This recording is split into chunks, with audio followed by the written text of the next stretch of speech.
అనమాట. ఆయన వేరే, ఈయన అధ్యాత్మ రాముడు. ఆ దృష్టితో చూడడం రావాలి. రామునిలో ఈ లక్షణాలను గుర్తించడం రావాలి రామాయణంలో. రాముడు అలా ఎందుకు ప్రవర్తించాడు ఆ సంఘటనలో అంటే ఈ లక్షణాలు ఉండబట్టి అలా ప్రవర్తించాడు. ఈ లక్షణాలు లేకపోతే అలా ప్రవర్తించలేదు. ప్రతి సంఘటనలోనూ రాముడితో ప్రతి పాత్రకి సంవాదం ఉంటుంది. ఆ సంవాదంలో రాముడు జ్ఞానదాయకమైన మాటలే మాట్లాడాడు. కానీ వ్యవహారాత్మకంగా చూస్తే ధర్మాన్ని పాటించడానికే మాట్లాడినట్టుగా కనబడుతుంది. అక్కడ రామాయణం అంతా ధర్మం గురించి చెప్పినట్టే కనబడుతుంది తప్ప రాముడు ఎక్కడైనా ఆత్మజ్ఞానం చెప్పినట్టు కనబడుతుందా? కనబడలే. ఎందుకని? కర్మవశాత్తు చూస్తున్నారనమాట. అక్కడ అప్పుడు ఏమైపోయింది, యాక్షన్ ఓరియంటెడ్గా చూసేటప్పటికి ధర్మమే కనబడింది. కానీ రాముడిని రామ బ్రహ్మముగా చూసాం. అప్పుడేమైంది, ఈ లక్షణాలతో చూడాలన్నమాట. ఆయన వీటికి ప్రాధాన్యత ఇస్తూనే చెప్పాడు ఎవరికి చెప్పినా. కానీ మనం ఆ డైలాగ్ మనకున్న అంతరార్థాన్ని మనం విశ్లేషించకపోతే ఆ ధర్మం అనే కవరింగ్ కింద వరిపోయింది. కాబట్టి జ్ఞాని ఎన్నో చేస్తాడు, చెప్తాడు. ఆ చెప్పే వాటిలో చేసే వాటిలో అంతరార్థాన్ని గ్రహించిన వాడికే జ్ఞానం బోధపడుతుంది. లేకపోతే ధర్మం మీదే కొట్టుకుపోతుంది. అందుకని చాలా చాలా జాగ్రత్తగా విశ్లేషించాలని చెప్తున్నాడు. రాముడు అనగా ఎవరో ఆ లక్షణాలన్నీ చదువుకుంటే ఆ లక్షణాలు భారంగా పట్టుకోవాలి. ఎందుకని మనలో కూడా ఆత్మారాముడేగా. అంతరంగం ఉన్నవాడు ఎవడు? ఆత్మారాముడే. కాబట్టి మన లక్షణాలు కూడా ఏమిటి? అవే. కాబట్టి ఆ లక్షణాలు ప్రతి అంశంలోనూ ప్రతిబింబిస్తాయి. ప్రతిబింబించాలి అసలు లెక్క ప్రకారం. నిర్గుణుడవు, నిరాకారుడవు, నిర్వికారుడవు, నిర్విశేషుడవు, నిర్వికల్పుడవు అని నకార ప్రత్యయంతో ఉన్న లక్షణాలన్నీ వేసేస్తాయి. మరి అప్పుడు అది నువ్వేగా, అది అలాగే ఉంటున్నావా, ఆ లక్షణాలతోనే నువ్వు ఉంటున్నావా అని చెక్ చేసుకోమంటున్నాడు. కానీ మనం రోజువారీ జీవితంలో ఎలా ఉంటున్నావు? నిర్గుణి, సగుణి, నిర్వికారి, సవికారి, నిర్విశేషి, సవిశేషి, రివర్స్ అనమాట అంతా. ఎందుకని? జీవభావంలో ఉన్నవాడు. ఎప్పుడైతే ఆత్మారాముడైనటువంటి వాడికి నాకు భేదం లేదనేటటువంటి దశలోకి చేరతావో అప్పుడు నీ లక్షణాలన్నీ అవే. సరి చూసుకుంటే ఆహా నాకు ఇవన్నీ అయినాయని టికెట్ కోవచ్చు, అవ్వకపోతే అవలేదని టికెట్ కోవాలి. ఎప్పటికైనా అవ్వాల్సిందే అవన్నీ. అందుకని జ్ఞాని లక్షణాలు అన్నమాట అవన్నీ. అమనస్కం గనక సిద్ధిస్తే ఆ లక్షణాలన్నీ సహజమైపోతాయి. అందుకే ఇప్పుడు తారకంలో చెప్తున్నాడు.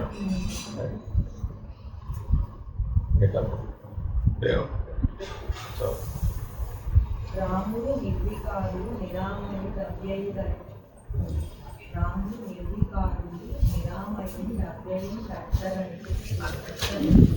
నిష్కాము ప్రతేంద్రియం నలుడు సకర్త అపోక్త అనందుడంతరారాముడు నిర్వికల్పుండు నిరంజనుండు అద్వయుండు అయిన ఆ పరంధాముడు గాని చారుగుణధాముడు కాడు.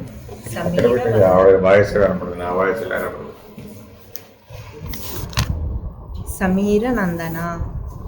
ఓ చెప్తున్నాడు సమీర నందనుడికి చెప్తున్నాడు. సమీర అంటే వాయుడు, వాయుపుత్రుడు అంటే చెప్తున్నాడు. ఓ మహాభక్త, మనకిరువురికి బంధం అనివార్యం కాబట్టి మనం కలుసుకున్నాము. ఈ రకంగా సంభాషించుకుంటున్నాము. నీవు సూర్య శిష్యుడవు, మేము సూర్యవంశజులం. అలా కలిసిందట సంస్కారం.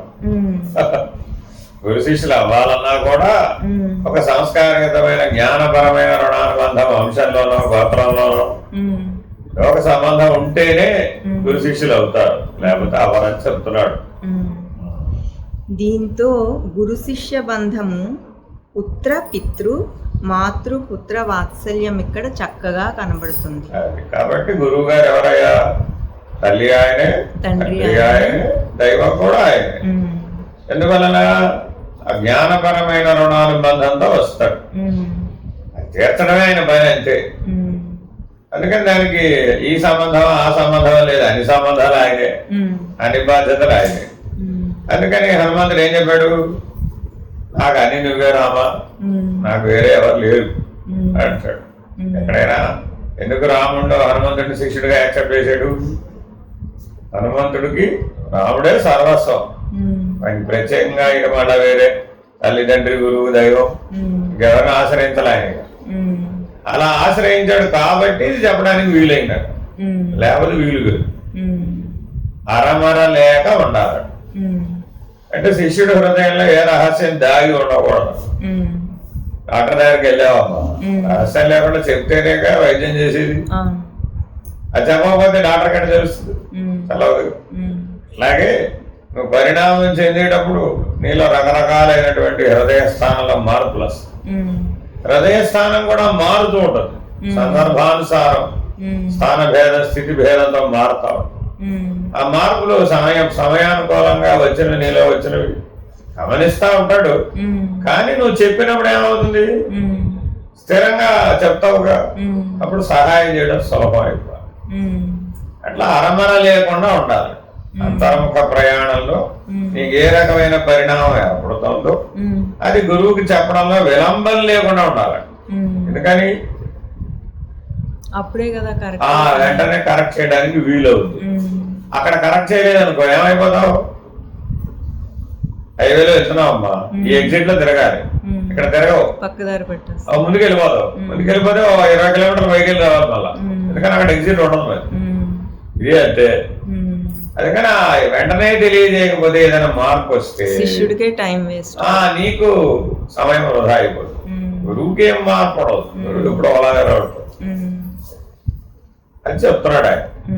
పైన లక్షణాలు ఏదైతే రాముడి లక్షణాలు ఉన్నాయో గురువులో ఆ లక్షణాలను దర్శించాలంట శిష్యుడు. అప్పుడే నువ్వు గురువుని సరిగ్గా పట్టుకోగలుగుతావు.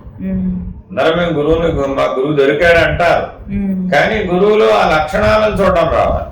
అది వెరీ వెరీ ఇంపార్టెంట్. లేకపోతే నీకు ప్రత్యక్షానుభవం రాదన్నమాట.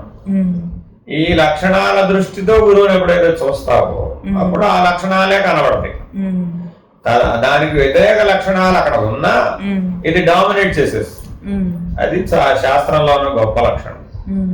అందుకని రాముని యొక్క యథార్థ లక్షణాలు మనకు బాగా తెలిసి ఉండాలి. ఆ లక్షణాలతోనే గురువు ఉంటాడు కాబట్టి గురువుని ఆ లక్షణాలతో చూడాలి. అజుడు, అవ్యయుడు, అప్రమేయుడు, నిరాకారుడు, నిర్వికారుడు, నిర్విశేషి, అద్వయుడు, అద్వయుడు, రెండోవాడు లేనే లేడు. ఇప్పుడు రావణాసుడు ఉన్నాడంటో లేడంటో?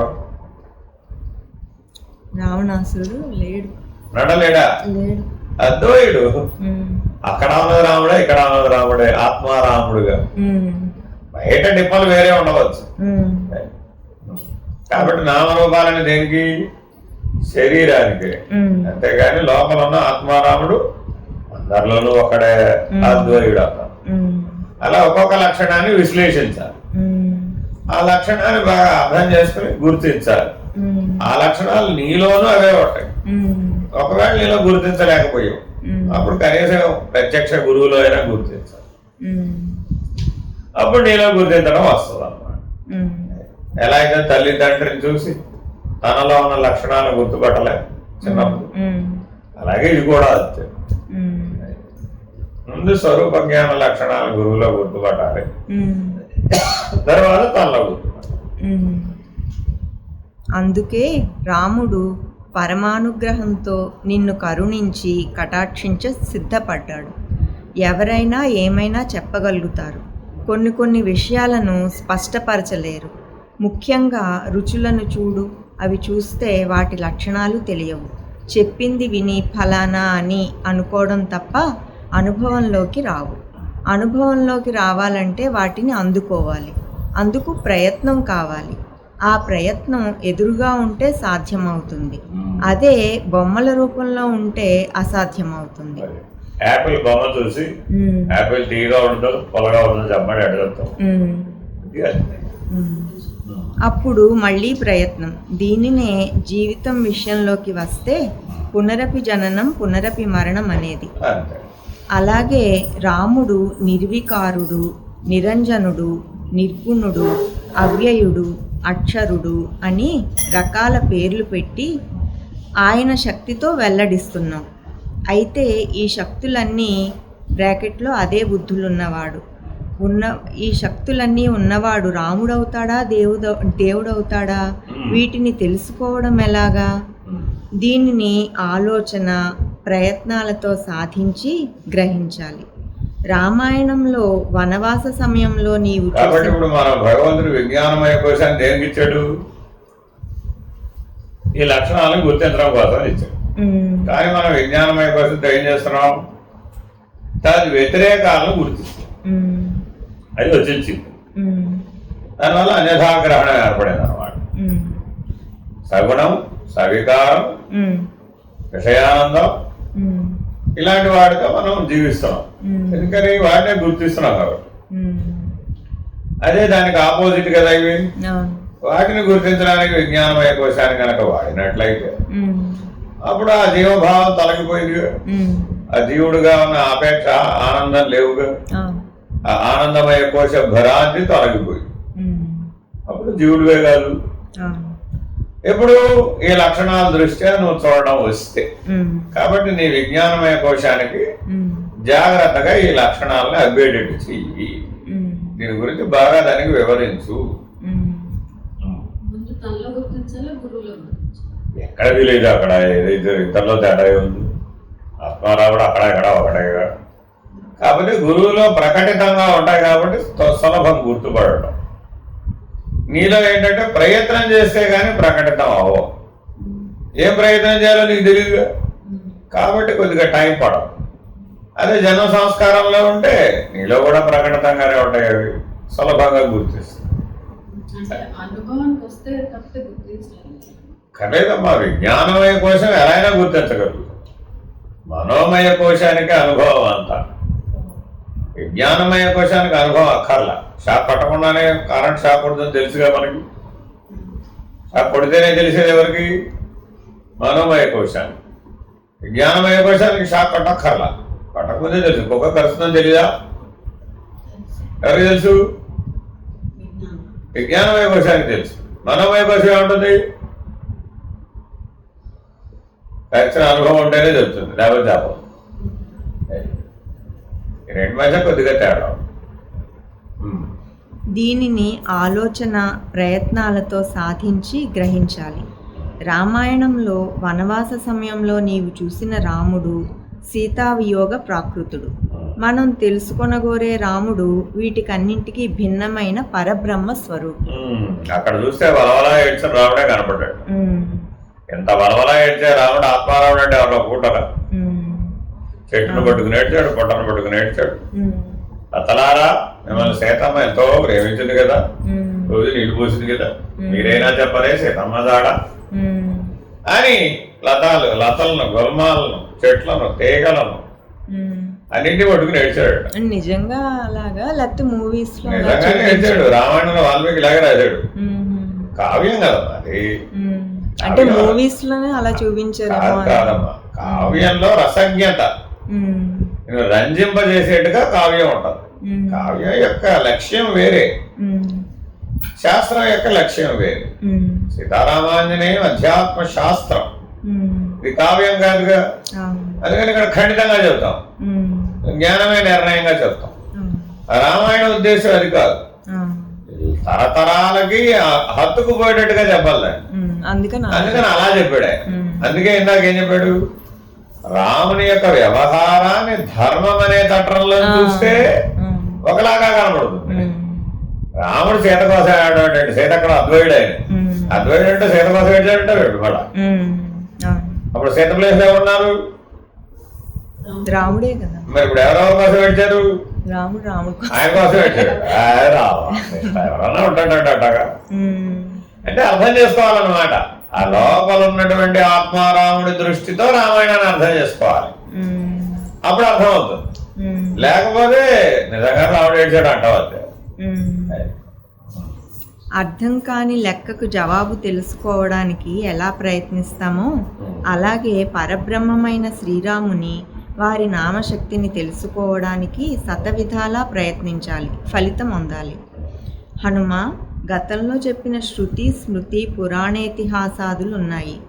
అందులోని ప్రతి వాక్యాన్ని విడమర్చి వర్ణించి చెప్పడం సాధ్యమా? మాటల గారడీ వలన మనసులను దోచుకోగలమా?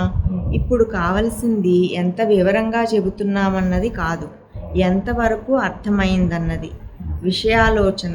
కాబట్టి ఓ సూర్య శిష్య, మహాజ్ఞానివి, మతిమంతుడవైన నీకు ఆ భగవానుని ఆజ్ఞతో అర్థం చేసుకున్న పరతత్వాన్ని అందించగలగడం నా అదృష్టంగా భావిస్తున్నానంది ఆ జనకసుత శ్రీరామ పత్ని. ఇదంతా సీతమ్మ వారి వర్షం, రాముని యొక్క గొప్పదనాన్ని చెప్తోంది అనమాట హనుమంతుడికి.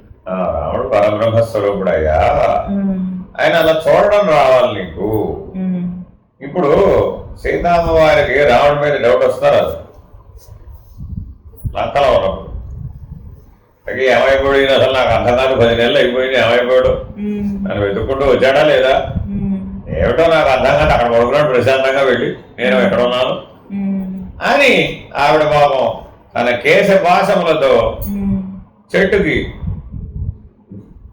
ఏమిటది ఊరేసుకోవడానికి ట్రై చేసింది అనే ఒక అపప్రద ఉంది. అది అపప్రద. సీతమ్మ వారి ఊరు ఎందుకు వేసుకుంటుందండి? అలా చెప్తే కానీ మనకి ఆ పాత్ర నచ్చేటి అన్నమాట. వాల్మీకి రామాయణంలో తెలియదు, దుఃఖించిందని ఉంటుంది కానీ ఈ ఊరేసుకునే గొడవ లేదు. ఎందుకంటే రాముని మీద రాముల వారి మీద సీతమ్మ వారికి అపనమ్మకం ఎదుగుస్తుంది, ఇద్దరు అభేదం కదా. అందుకనే మనం సీతారాముల ఉండమని చెప్తున్నాం ఎవరైనా. కాబట్టి ఆ సీతకి తెలిసినట్లుగా రాముడి సంగతి ఎవరికి తెలియదు. ఎందుకని రామ బ్రహ్మం అని ఆవిడకి ఎప్పుడు తెలుసు? శివధనుర్భంగం సమయంలోనే తెలిసాయి. ఇప్పుడు కొత్తగా తెలుసుకునేదేముంది? అందుకని సీతమ్మ వారికి ఎంత బాగా రాముడు తెలుసు, నీకు కూడా అంత బాగా తెలియదు అని హనుమకి చెప్తుంది. నాకెంత బాగా తెలుసు, నువ్వు కూడా అలా తెలుసుకోవచ్చు. ప్రొవైడెడ్ ఎలా ఉండాలి? నువ్వు రాముడిని జ్ఞాన స్వరూపుడుగా చూడాలి, బ్రహ్మస్వరూపుడుగా చూడాలి. ఆ దృష్టితో చూస్తే అర్థం అవుతాడు రాముడు. యథార్థంగా రాముడు ఎవరంటే కనక బ్రహ్మమే. విశేషార్థములు. ఇందు అతీంద్రియుడని పట్ల శ్రోతస్య శ్రోత్రం మనసో మనోయద్వాదోహ వాచగంస ఉప్రాణస్య ప్రాణశ్చక్షు షశ్చక్షురతి ముద్యధిరా కన్నుకు కన్నై, చెవికి చెలివై, మనసుకు మనసై, చెవికి చెవయి, ఏది పని చేస్తున్నదో అట్టి చైతన్యమే అని చెప్తున్నాడు. మనకు ఆత్మ అంటే ఏం చెప్తున్నాడు? ఆత్మ లక్షణాలు ఏమిటి? జిఘ్రతి, వ్యాకరోతి, దర్శతి, లంఘయతి. ఈ శరీరం చేస్తున్న సకల కార్యములు ఎవరి సత్తాతో చేస్తున్నాయి? ఆత్మ యొక్క సత్తాతోనే చేస్తున్నాయి. వాస్తవానికి వీడికి ఏం చేసే శక్తి లేదు, శక్తి అంతా ఆత్మస్వరూపానికే అని అక్కడ ఎలా చెప్తున్నాడో ఇక్కడ కూడా అదే చెప్తున్నాడు. మళ్ళా కన్నుకు కన్నై, చెవికి చెవై, రూపానికి రూపమై, మనసుకు మనసై, తెలివికి తెలివై, ఏ చైతన్యం ఉన్నదో ఆ చైతన్యమే రాముడు. ఏ దేహంలో అయినా సరే సకల దేహాలలో ఉన్నటువంటి చైతన్య స్వరూపుడు రాముడు. ఇప్పుడు ఎక్కడ చూడాలి రాముడు? అంతటా రావడంలో మాటలో రాముడు ఎక్కడ చూడాలి? అంతటా ఉంది కదా చైతన్యం. మరి చైతన్య స్వరూపుడు కదా. కాబట్టి రాముడు ఎక్కడ ఉన్నాడు? అంతటా ఉన్నాడు. కాదు, అయోధ్యను చూస్తేనే బాలరాముడు. ఏమైపోయావు? పరిమితం అయిపోయి జీవభావం.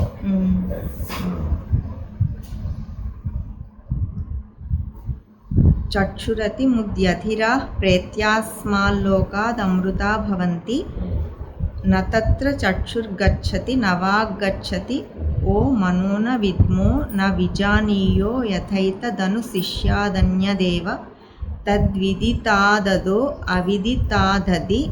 అవిదితాదధి ఇది శుశ్రుమ పూర్వేషాం ఏన స్తద్వ్యాచ చక్షిరే యద్వాచానభ్యుదితం ఏన వాగభ్యుద్యతే తదేవ బ్రహ్మత్వం విద్ధి నేదం యదిదముపాసతే యన్మనసా నమనుతే ఏనాహుర్మనోమతం తదేవ బ్రహ్మత్వం విద్ధి నేదం యదిదముపాసతే యచ్చక్షుషా నవశ్యని. ఎలా బ్రహ్మను ఉపాసించాలి అని చెప్తున్నాడు. సర్వజీవుల యందు చక్షువులు చూడడానికి ఉపయోగపడేటటువంటి బ్రాహ్మీభూతమైన సత్తా ఏదుందో, సర్వచక్షురింద్రియములకు అధిష్టానం ఏదై ఉన్నదో, సర్వేంద్రియములకు అధిష్టానం ఏదై ఉన్నదో, సర్వ శరీరములకు అధిష్టానం ఏదై ఉన్నదో, సర్వుల హృదయములందు అధిష్టానముగా ఏ సత్తా ఉన్నదో అంటే సమిష్టికి లక్షణానికి చెప్తున్నాడు. 4 రకాలుగా చెప్పాడు కదా. ఎష్టికి చెప్పాడు, ఎష్టి సూక్ష్మానికి చెప్పాడు. ఎష్టి స్థూలం, ఎష్టి సూక్ష్మం 2 సార్లు చెప్పాడు. మళ్ళా 2 సార్లు చెప్పాడు. సమిష్టి స్థూలం, సమిష్టి సూక్ష్మం, ఆ 4 కలిపితే అఖండం. ఆ అఖండమైనటువంటి బ్రహ్మస్వరూపం అదే. అలా తెలుసుకో ఆ బ్రహ్మమును. మరి ఇప్పుడు దాంట్లో ఏమైనా మార్పులు చేర్పులు ఉన్నాయా, ఖండాలు ఉన్నాయా, లేవు కదా అనే నిర్ణయం కలుగుతుంది. ఏన చక్షుంషి పశ్యతి తదేవ బ్రహ్మత్వం విద్ధి నేదం యచ్చోత్రేణ సశృణోతి ఏన శ్రోత్రమిదం శ్రుతం తదేవ బ్రహ్మత్వం విద్ధి నేదం యదిదముపాసతే యచ్చోత్రేణ నశృణోతి ఏన శ్రోత్రమిదం కృతం. ఏది లేకపోతే ఇవేవి వినలేవో, కనలేవో, తినలేవో, ఉండలేవో. ఆ అధిష్టానము, ఆ ఆధారము ఆ బ్రహ్మస్వరూపమే. తదేవ బ్రహ్మత్వం విద్ధి నేదం యదిదముపాసతే యత్ ప్రాణేన న ప్రాణితి ఏన ప్రాణః ప్రణీయతే తదేవ బ్రహ్మత్వం విద్ధి నేదం ఏది లేకపోతే ఈ ప్రాణం కొట్టుకోవట్లేదు, ప్రాణమే పనిచేయడం లేదు. ఏది ఆధారముగా సర్వజీవుల యందు ప్రాణ చైతన్యం పనిచేస్తుందో, సకల బ్రహ్మాండమునందు మహాప్రాణముగా పనిచేస్తున్నదో అది బ్రహ్మ. అనుశ్రుత్యర్థము సావకాశముగా విచారణ చేయదగియున్నది కాన అది ఎట్లనినా ఇందు శ్రోత్యస్య శ్రోత్రం భవంతి అను వాక్యమునకు రంగరామానుజుల వారిట్లు రాసిరి. మనస్సు ఎవ్వనిచే ప్రేరేపింపబడుచుందనకు గోచరమగు విషయమునందు ప్రవర్తింపుచున్నది. ప్రాణములలో ముఖ్య ప్రాణం ఎవనిచే ప్రేరితమగు సంచరింపుచున్నది. ఎవనిచే ప్రేరేపింపబడిన వాక్కును అవలంబించి లోకులు వ్యవహరింపుచున్నారు. అచేతనములగు చక్షురింద్రియమునకు శ్రోత్రేంద్రియమునకు ప్రేరకుండెవడు అని గురువును శిష్యుడు అడుగగా గురుండిట్లనియే. శ్రోత్రేంద్రియమునకు, నేత్రేంద్రియమునకు, మనస్సునకు, వాక్కునకు, ప్రాణమునకు ప్రకాశకుడగుచు ప్రేరకుడైన దేవుని తెలుసుకొని జ్ఞానులు ఈ లోకము నుండి అచ్చిరాది మార్గమున పోయి ముక్తులగుదురు. ఎన్ని మార్గాలు ఉన్నాయి? అర్చరాది మార్గం, ధూమ్ర మార్గం 2 ఉన్నాయి. శుక్ల మార్గం, కృష్ణ మార్గం అనే పేరుతో. అర్చరాది మార్గం అంటే జ్ఞాన మార్గం, ధూమ్ర మార్గం అంటే కర్మ మార్గం. కర్మ మార్గం కృష్ణ మార్గం అన్నమాట. అంటే పితృదేవతాలోకానికి వెళ్ళి పునః మరలా జనన మరణాలతో ఉపాధులతో 14 లోకాలందు సంచరించేటటువంటి పద్ధతి కృష్ణ మార్గం. దాన్ని ధూమ్ర మార్గం అంటారు. ధూమం వలె ఉంటారు. అదే అర్చిరాది మార్గంలో తేజోమయ శరీరాన్ని పొంది ఉంటాడు. ఆ తేజస్సు ఎంత మేరకు వ్యాపించి ఉంటే అంత మేరకు ఆయన చైతన్యాన్ని విస్తరింపజేయగలుగుతాడు. అట్లా సర్వవ్యాపకుడుగా, సర్వసాక్షిగా అర్చిరాది మార్గంలో ముక్తుడైపోతాడు, తిరిగి రాడిగా. కాబట్టి జాగ్రత్తగా ఉండాలట సాధన చేసేటప్పుడు. ఆ సాధన యొక్క ఫలితం మనకి అర్చరాది మార్గంలో పెడుతున్నామా, ధూమ్ర మార్గంలో పెడుతున్నామా, శుక్ల మార్గమా, కృష్ణ మార్గమా. శంకరాచార్యులు ఈ వాక్యమునకిట్లు వ్రాసిరి. పైన చెప్పిన అట్లడిగిన శిష్యునకు గురువు, వత్స, మనసు మొదలగు ఇంద్రియ వర్గమునకు ఏ దేవుడు ప్రేరకుడెట్లు ప్రేరేపించుచున్నాడని నీవడిగిన ప్రశ్నలకు సమాధానము వినుము. ధ్వనిని వినుటకు సాధనమగు శ్రోత్రేంద్రియమునకు శ్రోత్రమును, రూపమును కనుటకు ఉపకరణమగు నేత్రేంద్రియమునకు నేత్రమును, చక్షు శ్రోత్రముల నెవడు తమ తమ విషయములందు నియోగించుచున్నాడని అడుగునప్పుడు ఇట్టివాడు నియోగించుచున్నాడని చెప్పక, శ్రోత్రమునకు శ్రోత్రము, నేత్రమునకు నేత్రము, నీవడిగిన దేవుడు అగుచున్నాడని చెప్పుట ప్రశ్నానురూపంబగు ప్రతివచనంబు కాదనవలదు. శ్రోత్రేంద్రియము అన్యాపదేశంగా చెబుతున్నాడు. ప్రశ్నలకి సమాధానాలుగా ప్రశ్నలే చెప్పాడట. ఏది అది అని అడిగితే ఏది ఉంటే అది పని చేస్తున్నదో అది అని అన్యాపదేశంగా చెప్పాడు. అంతేగాని సూటిగా రాముడు, భీముడు, కృష్ణుడు అని చెప్పలేదు.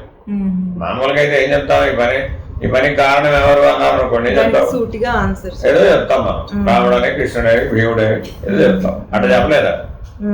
ఎందుకని తత్వం కదా ఇది. మరి తత్వం ఎప్పుడు అన్యాపదేశంగానే చెప్తుంది. ఎలా చెప్తుంది? ప్రశ్నకు ప్రశ్నను అనుసంధానం చేస్తూ చెప్తుంది. ఏ నేక్షతే శృణోతి ఇదం జిఘ్రతి వ్యాకరోతి అని ఉపనిషత్ వాక్యం.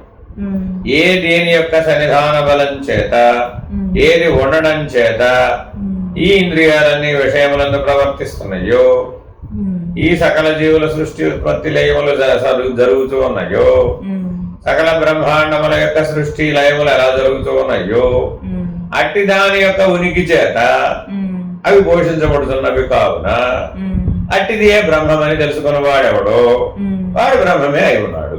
అది ఆ ఉపనిషత్ వాక్యం యొక్క అర్థం. దాన్నే ఇక్కడ మళ్ళీ తిప్పి రాశారనమాట. కాబట్టి బ్రహ్మమని ఇప్పుడు ఎట్లా తెలుసుకోవాలట? ఇన్ని స్థాయిలో తెలుసుకోవాలి. ఇన్ని స్థాయిలో అనేది ఎలా ఉంది? అధిష్టానంగా ఉంది, ఉనికిగా ఉంది, వ్యవహారం లేదు. కానీ దాని సాన్నిధ్య బలం చేత ఇవన్నీ పనిచేస్తాం. సూర్యుని యొక్క సాన్నిధ్య బలం చేత మనం భూమిని వ్యవసాయం చేస్తాం. మరి సూర్యుడి కింద అక్కడ ఆలవద్దు. ఇది అంతే. ధ్వనిని వినుటకు సాధనమగు శ్రోత్రేంద్రియమునకు శ్రోత్రమును, రూపం ఇది అయిపోయింది. చక్షు శ్రోత్రమును,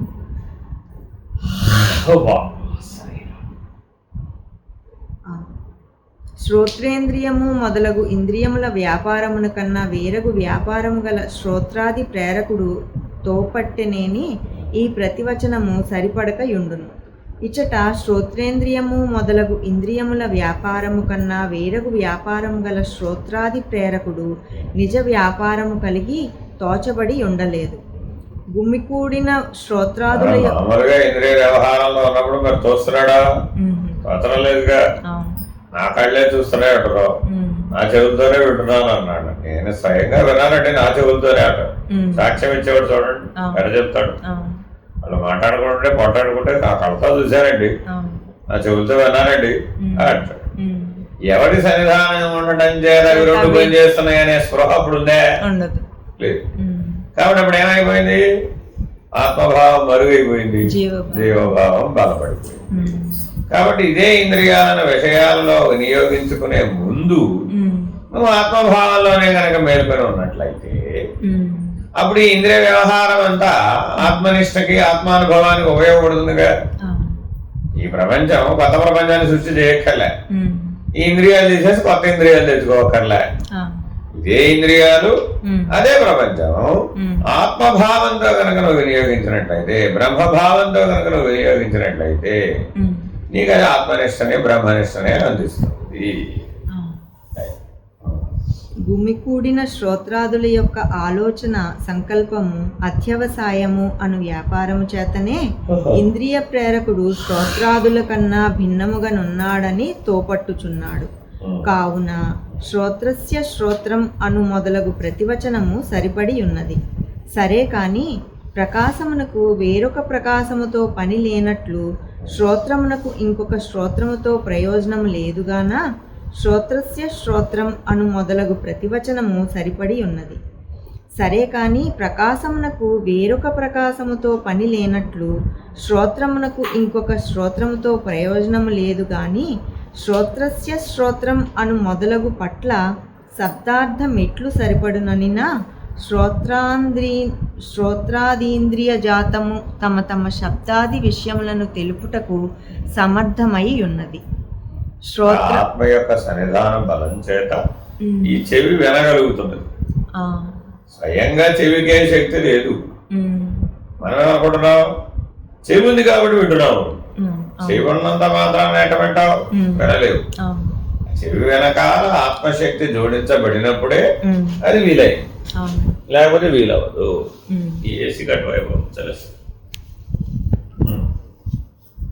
శ్రోత్రాదుల కట్టి సామర్థ్యము నిత్యమును సర్వాంతర్యామియు చైతన్యాత్మకమునగు ఆత్మప్రకాశము లేనిచో కలుగదుగాన శ్రోత్రస్య శ్రోత్రం మనసో మనః అను మొదలగునది ఉపపన్నమే అగును. ఆత్మ లేకపోతే మనసే పనిచేయదు.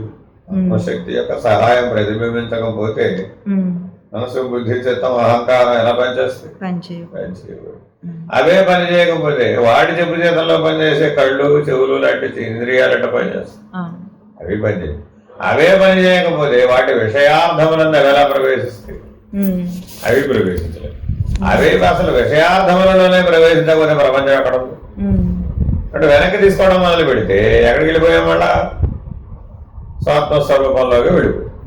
కానీ ఆ స్వాత్మస్వరూపాన్ని ఆ అంతఃకరణం దగ్గర గుర్తించడం లేదు, ఈ ఇంద్రియాల దగ్గర గుర్తించడం లేదు, ఈ విషయాల దగ్గర గుర్తించడం లేదు, ఆ వ్యవహారం దగ్గర కూడా గుర్తించడం లేదు, ఆఖరికి వ్యవహార ఫలమైనటువంటి సుఖ దుఃఖాల దగ్గర కూడా ఇదిట అజ్ఞానం. మరి జ్ఞానం అంటే ఏమిటి? ఈ అన్ని చోట్ల ఉన్నది ఆత్మశక్తియే, ఉన్నది చైతన్యమే. అంతఃకరణము చైతన్యమే, అలాగే ఇంద్రియాలు చైతన్యమే, విషయాలు చైతన్యమే, విషయార్థములందు జరుగుతున్న వ్యవహారము చైతన్యమే, వ్యవహార ఫలమైన సుఖ దుఃఖాలు కూడా చైతన్యము తప్ప, ఆత్మశక్తి తప్ప రెండవది లేదు. అద్వితీయం. ఈ నిర్ణయాన్ని ఎవడైతే పొందాడో వాడు ఆత్మనిష్ఠుడే అవుతున్నాడు.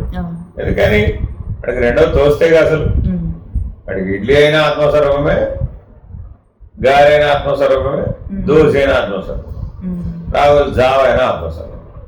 వాడికి వస్తు భేదం లేదు, వాడికి దేశ భేదం లేదు, కాల భేదం లేదు, క్రియాభేదం లేదు. దేశ, వస్తు, కాల, క్రియ, స్వరూప. ఐదవ భేదం ఏంటి? స్వరూప భేదం. ఏమంటున్నాడు? నేను అంత పొడుగ్గా ఉన్నా, నేను ఎంత పొడుగ్గా ఉన్నా, నేను ఎంత పొట్టిగా ఉన్నా, ఎంత బరువుగా ఉన్నా, నేను అలాగా ఉన్నా, నేను తెల్లగా ఉన్నాను. ఆయన స్థూల శరీరం లక్షణాలు కానీ లేదా సూక్ష్మ శరీరానికి సంబంధించిన గుణబలం, వాసనా బలంతో కూడుకున్న అరిషడ్ వర్గాలతో కూడినటువంటి ఉద్వేగ భరితమైనటువంటి అనుభవాలు కానీ ఇవన్నీ ఆత్మశక్తి ఉంటేనేగా. ఆత్మశక్తి లేకపోతే శరీరత్రయం స్వయంగా ఏం చేద్దాం. కాబట్టి త్రిపుటి అంతటా దేని గుర్తించాలట? అంతే. అప్పుడు కాలత్రయంగాను ఆత్మస్వరూపమే ఉంది, తాపత్రయము ఆత్మస్వరూపమే, దేహత్రయం, శరీరత్రయం, రుణత్రయం, గుణత్రయం అంతా ఆత్మస్వరూపమే. అప్పుడు 2, 3 ఉన్నాయా? ఎప్పుడు ఒకటిగానే ఉంది. 1, 3 అవనే అవలే. అసలు 3 అవనే అవ్వకపోతే జగజ్జీవేశ్వర త్రయమే లేదు. జగజ్జీవేశ్వర త్రయమే లేకపోతే ఎవరెవరిని ప్రార్థించాలి, ఎవరెవరికి శరణాగతి అవ్వాలి, ఎవరెవరి గురించి సంకీర్తన చేయాలి, ఎవరెవరి గురించి తెలుసుకోవాలి, ఎవరెవరిని అనుభవించాలి? దేవుడు ఒకడు ఉండాలి, ఓ జగత్ ఉండాలి, ఈశ్వరుడు అనే అధిష్టానం ఉండాలి. ఈ నాటకం అంతా నడిస్తేనేగా కథ అంతా, లేకపోతే కథే లేదు. మీరు మొన్న శ్రీశైలంలో చెప్పిన సర్వం బ్రహ్మవాదిన జీవ అవన్నీ గుర్తొస్తాయి. అక్కడ అలా చెప్తాం, ఇక్కడ ఇలా చెప్తాం. ఇక్కడేమో పాత్రలను అడ్డం పెట్టుకు చెప్తున్నాం, ఇక్కడేమో సిద్ధాంతం కలిగి. సతతం బ్రహ్మవాచ. ఏమైనా ఉన్నది బ్రహ్మస్వరూపం. ఏకం సత్ బ్రహ్మ. అన్నము బ్రహ్మమే, ప్రాణము బ్రహ్మమే, మనస్సు బ్రహ్మమే, విజ్ఞానం బ్రహ్మ, అయమాత్మ బ్రహ్మ, అహము బ్రహ్మమే. ఏది కాదు? అదంతా బ్రహ్మమే, సర్వం కల్విదం బ్రహ్మ. అలా చూడగలగడం రావాలి నీకు. ఆ దృష్టి ఏర్పడాలి అంటున్నాడు. అది ఏర్పడితే అప్పుడు ఈ ప్రపంచం బ్రహ్మనిష్టకే పలుకుతుంది. ప్రపంచం ఎక్కడ ఉంది? బ్రహ్మమే ఉంది. మానవుడికి సమస్య అంతా దేంతో ఉందంటున్నాడు. అమ్మో నా ప్రపంచంతోనే నాకెంత తాగాదో అన్నాడు. బాబు అసలు అక్కడ ఉంటేగా ప్రపంచం.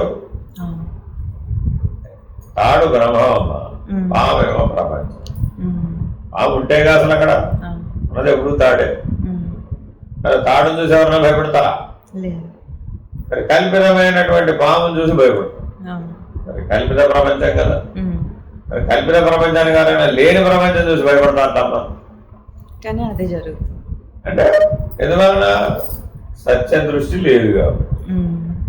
సత్య జ్ఞాన అనంతమైనటువంటి దృష్టి కనుక నువ్వు కలిగి ఉంటే అప్పుడు అది ఉన్న వస్తువునే చూపిస్తుంది కదా. లేనిది లేకనే పోయి. ఈ అర్థమునకు ఉపబలముగా ఆత్మనైవాయం జ్యోతిషస్తే తస్య భాష సర్వమిదం విభాతి ఏన సూర్యస్తపతి తేజస్సేద్ధః అను మొదలగు శృతులును యదాదిత్యగతం తేజో జగద్భాసయతేఖిలం యచ్చంద్రమసి యచ్చాగ్నౌ తత్తేజో విద్ధి మామకం. క్షేత్రం చంద్రుడు గాను ఉంది, ఒక తేజస్సే సూర్యుడు గాను ఉంది, ఆ ఒక తేజస్సే అగ్ని గాను ఉంది. మూడు తేజస్సులు ఉన్నాయంట. ఒక తేజస్సేగా. అదే ఆత్మస్వరూపం. ఏ ఆత్మస్వరూపం చేత సూర్యుడు ప్రకాశిస్తున్నాడు, ఏ ఆత్మస్వరూపం చేత చంద్రుడు ప్రకాశిస్తున్నాడు, ఏ ఆత్మస్వరూపం చేత అగ్ని ప్రకాశిస్తున్నదు, అట్టి ఆత్మ ప్రకాశమే ఆత్మస్వరూపం, బ్రహ్మస్వరూపం. కాబట్టి అన్యమైనటువంటి తేజస్సు కానీ అన్యమైనటువంటి తేజో వస్తువు కానీ రెండు లేవు. ఆ రెండు ఒకటే, ఆత్మస్వరూపమే అయి ఉన్నది. సూర్యుడు వేరే, సూర్యప్రకాశం వేరే అంటారు. ఏది ఆ ప్రకాశం లేవే సూర్యుడే కాదు. అలాగే ఆత్మశక్తికి సహజమైన లక్షణం అది. కదలటం, కదిలించటం చేస్తూ ఉంటుంది. అయినంత మాత్రాన ఆత్మ తన స్వస్వరూపాన్ని కోల్పోయిందా? సూర్యుడు చంద్రుడు అయ్యాడని చెప్తున్నావు. సూర్యుడు చంద్రుడు అయ్యాడా? అవలేదు. సూర్యుడుగానే ఉన్నాడు. చంద్రుడి మీద ప్రతిఫలన కాంతి పడింది. ప్రతిబింబం అయినంత మాత్రాన సూర్యుడు చంద్రుడు అయిపోయాడా? అవలేదుగా. అలాగే ఆత్మశక్తి యొక్క ప్రభావం చేత ఇంద్రియాలు ప్రతిఫలన కాంతి చేత ప్రభావితమై పనిచేస్తుంది. అయినంత మాత్రాన ఇంద్రియాలు వేరే, విషయాలు వేరే, విషయానుభవాలు వేరే, అనుభవకరమైన సుఖ దుఃఖాలు వేరే అటవే.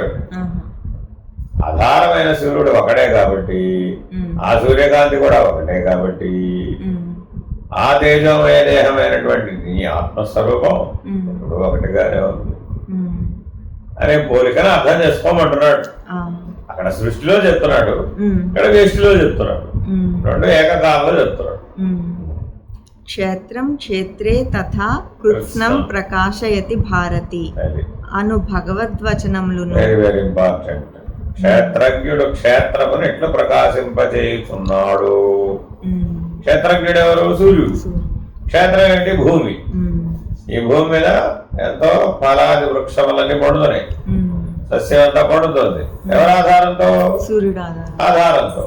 కానీ నిజంగా సూర్యుడు వ్యవసాయం చేస్తాడా? ఆయన చేస్తాడు. కానీ సూర్యుడు లేకుండా వ్యవసాయం జరుగుతుందా? ఇలా ఉన్నాడట నీలో ఆత్మస్వరూపం, ఎలా ఉన్నాడట నీలో క్షేత్రజ్ఞుడు. నీ క్షేత్రం కూడా ఇలా ఉంది. రెండు ఒకతోటే ఉన్నాయి. కానీ నువ్వు ఎప్పుడు ఎవరు గుర్తించాలి? క్షేత్రజ్ఞుడు గుర్తించాలి. కానీ మనం ఎవరు గుర్తిస్తున్నాం? దేహాత్మ బుద్ధి, పరమాత్మ బుద్ధి. బుద్ధికి రెండు ముఖాలు. క్షేత్రజ్ఞుడు గుర్తిస్తే అక్షరుడు, అవ్యయుడు, అద్వయుడు, అజుడు, అప్రమేయుడు, వాడి లక్షణాలు అవి. రివర్స్ క్షరుడు అంత క్షేత్రం. కాబట్టి ఈ క్షేత్రం యొక్క వ్యవహారం కావచ్చు, ఉనికి కావచ్చు, సమస్తము కూడా ఆ క్షేత్రజ్ఞుడు అనేవాడి మీద ఆధారపడు. ఇది ఆధేయమే కానీ ఆధారం కాదు. ఆ క్షేత్రజ్ఞుడిలో ఉన్న ప్రకాశమే ఇక్కడ అంతా కార్యానికి కారణం. అంతే తప్ప క్షేత్రజ్ఞుడి స్వయంగా కారణం కాదు, పరోక్ష కారణమే తప్ప ప్రత్యక్ష కారణం కాదు. మరి నేను ప్రత్యక్ష కారణం అంటావేమిటి? అది జీవుడు అడిగాడు. అసలు నువ్వు ఒకటి వేరే ఉంటే అక్కడ ఆ క్షేత్రజ్ఞుడే నువ్వు. ఆయన కంటే వేరుగా ఉన్నాననే భ్రాంతి చేత క్షేత్రజ్ఞుడు దేవుడని, క్షేత్రము భోగమని జీవుడు భావించి తనకంటూ లేని ఉనికిని ఆపాదించుకున్నాడు. ఇప్పుడు ఉనికి ఇద్దరికే ఉంది. అటు క్షేత్రజ్ఞుడికి ఉంది, ఇటు క్షేత్రానికి ఉంది. మధ్యలో ఈ జీవుడు ఎవరిప్పుడు? ఇక్కడికి అసలు ఉనుకుందా? లేదు. కానీ వీడు అడితిరిగి ఏం చేశాడు? ఇప్పుడు ఆ క్షేత్రజ్ఞుడు వేరే, దేవుడు ఆయన. ఈ క్షేత్రం ఎవరు? నా భోగం, ప్రపంచం. నేనెవరిని? ఈ భోగమయ ప్రపంచాన్ని అనుభవిస్తున్న భోగిని, ఆ దేవుడి మీద ఆధారపడ్డ జీవిని అని తనకంటూ ఒక భ్రమాజన్యమైనటువంటి ఉనికిని ఏర్పరచుకుని, అంటే భ్రమాజన్యమైన ఉనికి యొక్క వ్యవహారాన్ని తనదిగా భావించి, అంటే భ్రమాజన్య వ్యవహారం చేత ఏర్పడిన ప్రతీతమైన సుఖ దుఃఖాలు తనవేనని భావించి, చూడండి, కలలో కలలో కలలో కళ, ఎన్ని కళలో చెప్పడానికి వీలు లేదు. అన్ని కళలతో ఆ కళ స్వరూపుడుగా ఈ జీవుడు జీవిస్తున్నాడు. మరి వీడు ఉన్నవాడన్నారా లేనివాడన్నా? ఎప్పటికీ లేనివాడే. ఎందుకని? ఎప్పటికీ ఉన్నవాడు ఆ క్షేత్రజ్ఞుడే. అర్థమైందా? క్షేత్రమైన ఈ జడం ఎప్పటికీ లేదు. ఆ జడాన్ని భోగంగా భావించి అభిమానించి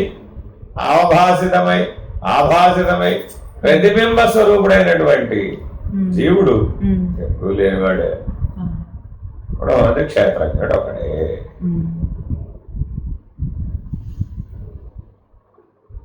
ఇది ఎక్కడెక్కడ గుర్తించాలట? క్షేత్రం క్షేత్రీ తథా కృత్స్నం. ఎక్కడెక్కడ క్షేత్రం కనబడితే అక్కడక్కడ గుర్తించాలి. భారతి అను భగవత్ అదే కదమ్మా, క్షేత్రజ్ఞుడి మీద దృష్టి పెట్టమంటే అర్థం అదే. ఎన్ని రకాలుగా చెప్పినా అదే.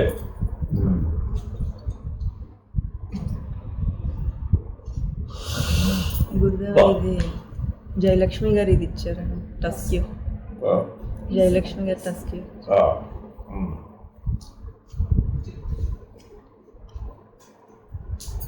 ప్రకాశయతి భారతి అను భగవద్వచనములను నిత్యో నిత్యానాం చేతనశ్చేతనానాం అను మొదలగు శృత్యంతరములను గలవు.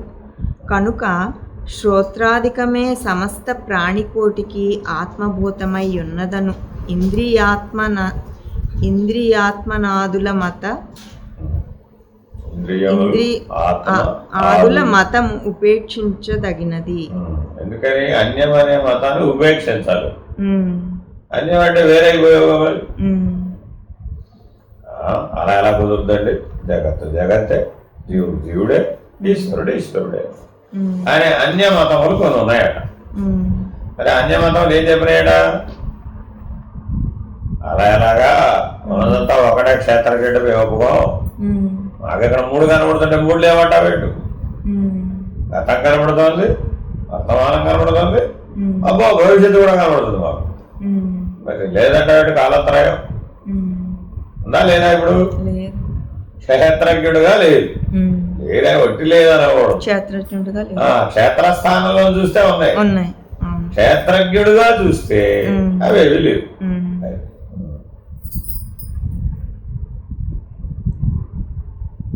అట్లు చైతన్య ప్రకాశము లేనిచో మనోబుద్ధ్యాద్వంతఃకరణమును స్వవిషయమగు సంకల్పాధ్యవసాయాధికమునకు సమర్థమైనది కాదుగాన, మనస్సునకు మనస్సును, వాక్కునకు వాక్కును, ప్రాణమునకు ప్రాణమును నీవడిగిన వస్తువగుచున్నది. కోహ్యే వాణ్యాత్క ప్రాణ్యాద్వదేశ ఆకాశానందో నశ్యాత్ ఊర్ధ్వం ప్రాణమున్నయత్యపానం ప్రత్యగస్యతి ఏన ప్రాణః ప్రణీయతే తదేవ బ్రహ్మత్వం విద్ధి అను మొదలగు శృతులను బట్టి సర్వాధిష్టానమగు పరమాత్మ లేనిచో ప్రాణము మొదలగు వానికి ప్రాణము మొదలగు వాని అందు సమర్థత లేదు. ఏ సమర్థత లేదు. అక్కడ ప్రాణమే కర్మ. ఆత్మవస్తువుని తీసేసావమ్మా. వేరే జడమే కదా. క్షేత్రజ్ఞుడు లేకపోతే క్షేత్రం అంతా జడమే కదా. అనంతరం దాన్ని ఎవడు చేస్తుంది? కనీసం గాలి తీసి విడిచిపెట్టడం కూడా చేత కాదు. ఈ క్షేత్రానికి ఈ శవానికి ఆత్మ యొక్క సన్నిధానం లేకపోతే గాలి తీసి విడిచిపెట్టడం కూడా నీకు చేత కదయ్యా. కానీ మానవుడి శక్తి అంతా దేనికి అనుకుంటాడు? క్షేత్రానికి ఉందాం. అబ్బో నా క్షేత్రం ఎంత బలమైందో తెలుసా? ఎంతవరకు టాబ్లెట్ కూడా వేసుకోలేదండి నేను. వాళ్ళు తిన్నా అరిగిపోతాయి. నేను ఎంత బలవంతుడో తెలుసా? ఏనుగును గుండెల మీద ఎక్కించుకోగలను. ఏవేవో చెప్పుకుంటాం. అన్నీ ఎవరి బలాలు? క్షేత్రజ్ఞుడు. అంతేగాని క్షేత్రాన్ని నేను ఎంత మేధావంతునో తెలుసా? 16 గంటలు ఒకే పని చేయగలుగుతాను.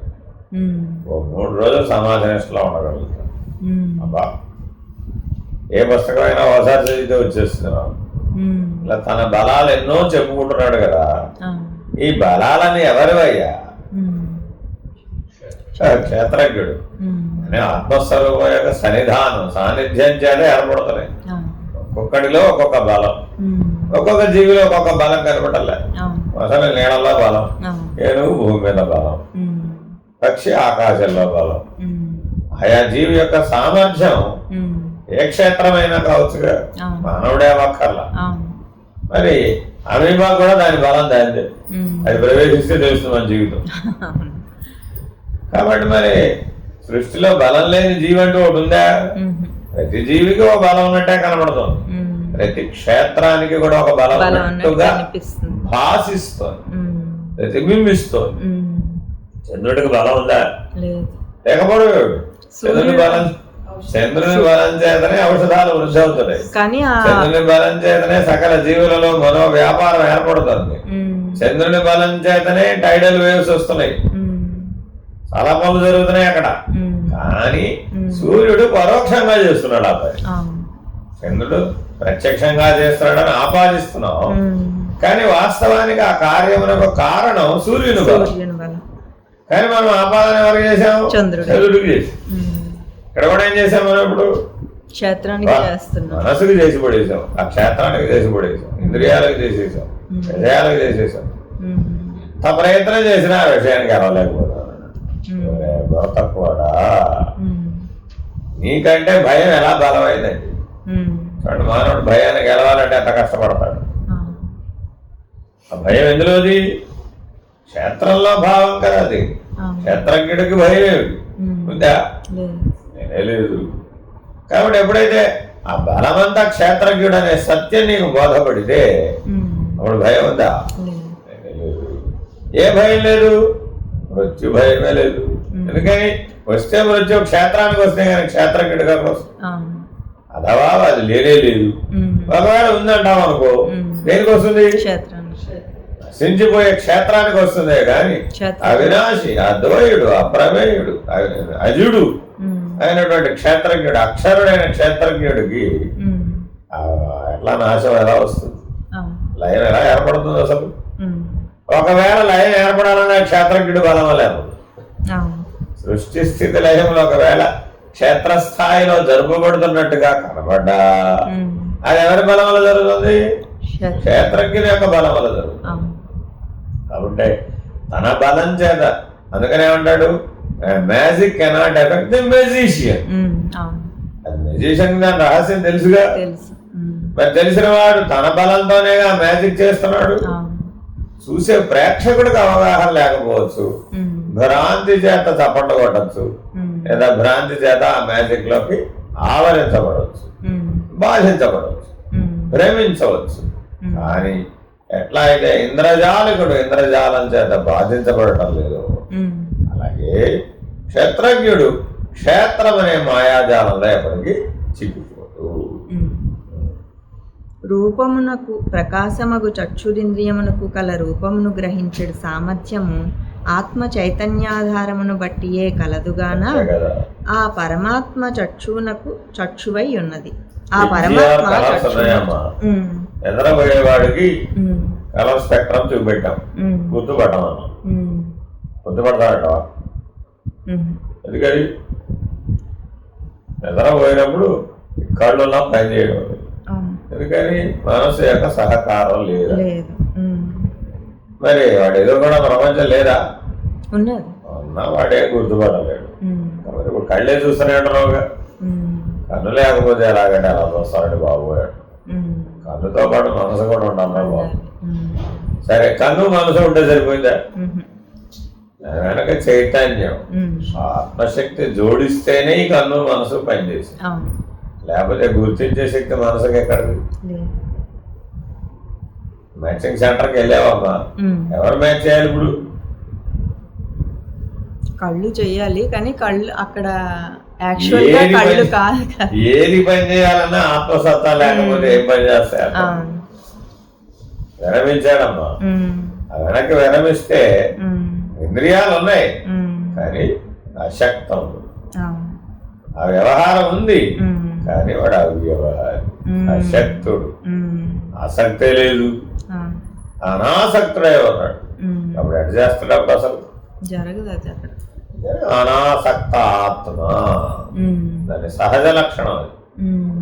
అప్పుడు వాడికి ఏమి లేదు, దుఃఖం లేదు, సంసారమే లేదు, ప్రపంచం అంతకంటే లేదు. మరి ఇంద్రియాలు అవి లేవు, మరి విషయాలు అవి ఉంటే కదా ఇవి ఉండేవి. అందుకని అసలు డైలీ లైఫ్ లో అసలు అవ్యవహారిగా ఉంటే, అందుకని ఆత్మావ్యవహారి సామాన్య లక్షణం అది, విశేష లక్షణం కూడా కాదు. ఎందుకంటే సకల జీవరాశి అన్న అదే లక్షణంతో ఉంది. ఇక్కడ నీ క్షేత్రం కాదు, సకల బ్రహ్మాండం అంతటా కూడా ఆత్మావ్యవహారి. మరి ఇన్ని పనులను ఎవరు చేస్తారు? ఎలాగైతే ఆ చంద్రుడు అగ్ని చేస్తున్నారని అక్కడ చెప్పావు, కానీ వాళ్ళు ఎలా చేయగలిగారు? సూర్యుని బలం చేతే. సూర్యప్రకాశమే లేకపోతే చంద్రుడు అగ్ని ఏమి చేస్తారమ్మా? ఏం చేయలేరు కదా. అలాగే ఈశ్వరుడే లేకపోతే జగజ్జీవులు ఏం చేస్తారమ్మా? ఏమి చేయరు. ఆ ఈశ్వరుడు ఆ క్షేత్రజ్ఞుడే, ఆత్మస్వరూపమే. ఈ జగజ్జీవులు కూడా ఆత్మస్వరూపమే. వేరుగా ఎక్కడి నుంచి వచ్చారు వీళ్ళు? ఇలా జాగ్రత్తగా సర్వత్రా ఆత్మను దర్శించు. ఆత్మజ్ఞానం అంటే ఏంటి? అంతటా తనను తాను దర్శించుకోవడం, అన్నింటినీ తనలో తాను దర్శించాలి. లోపల దర్శించాలి, బయట దర్శించాలి. ఆ దర్శించినది ఏమై ఉండాలి? ఆత్మస్వరూపమే ఉండాలి, అన్నీ ఉండవు. అలా ఉండటమే ఆత్మనిష్ట. ఇది కూడా ఇంకా ఏకం సత్ బ్రహ్మ కిందే వస్తుంది కదా. వ్యాపకంగా చెప్పినప్పుడు అది, వేష్టిగా చెప్పినప్పుడు ఇది. చక్షునకు చక్షువై ఉన్నది అని ఎరింగిన జ్ఞానులు శ్రోత్రాదీంద్రియములందు ఆత్మబుద్ధిని మాని గాత్ర పుత్ర మిత్ర కళత్రాదులయందు నేను నాది అను అహంకార మమకారములను విడిచి ముక్తులగుదురు. గాత్ర అనుందేంటి ఇక్కడ?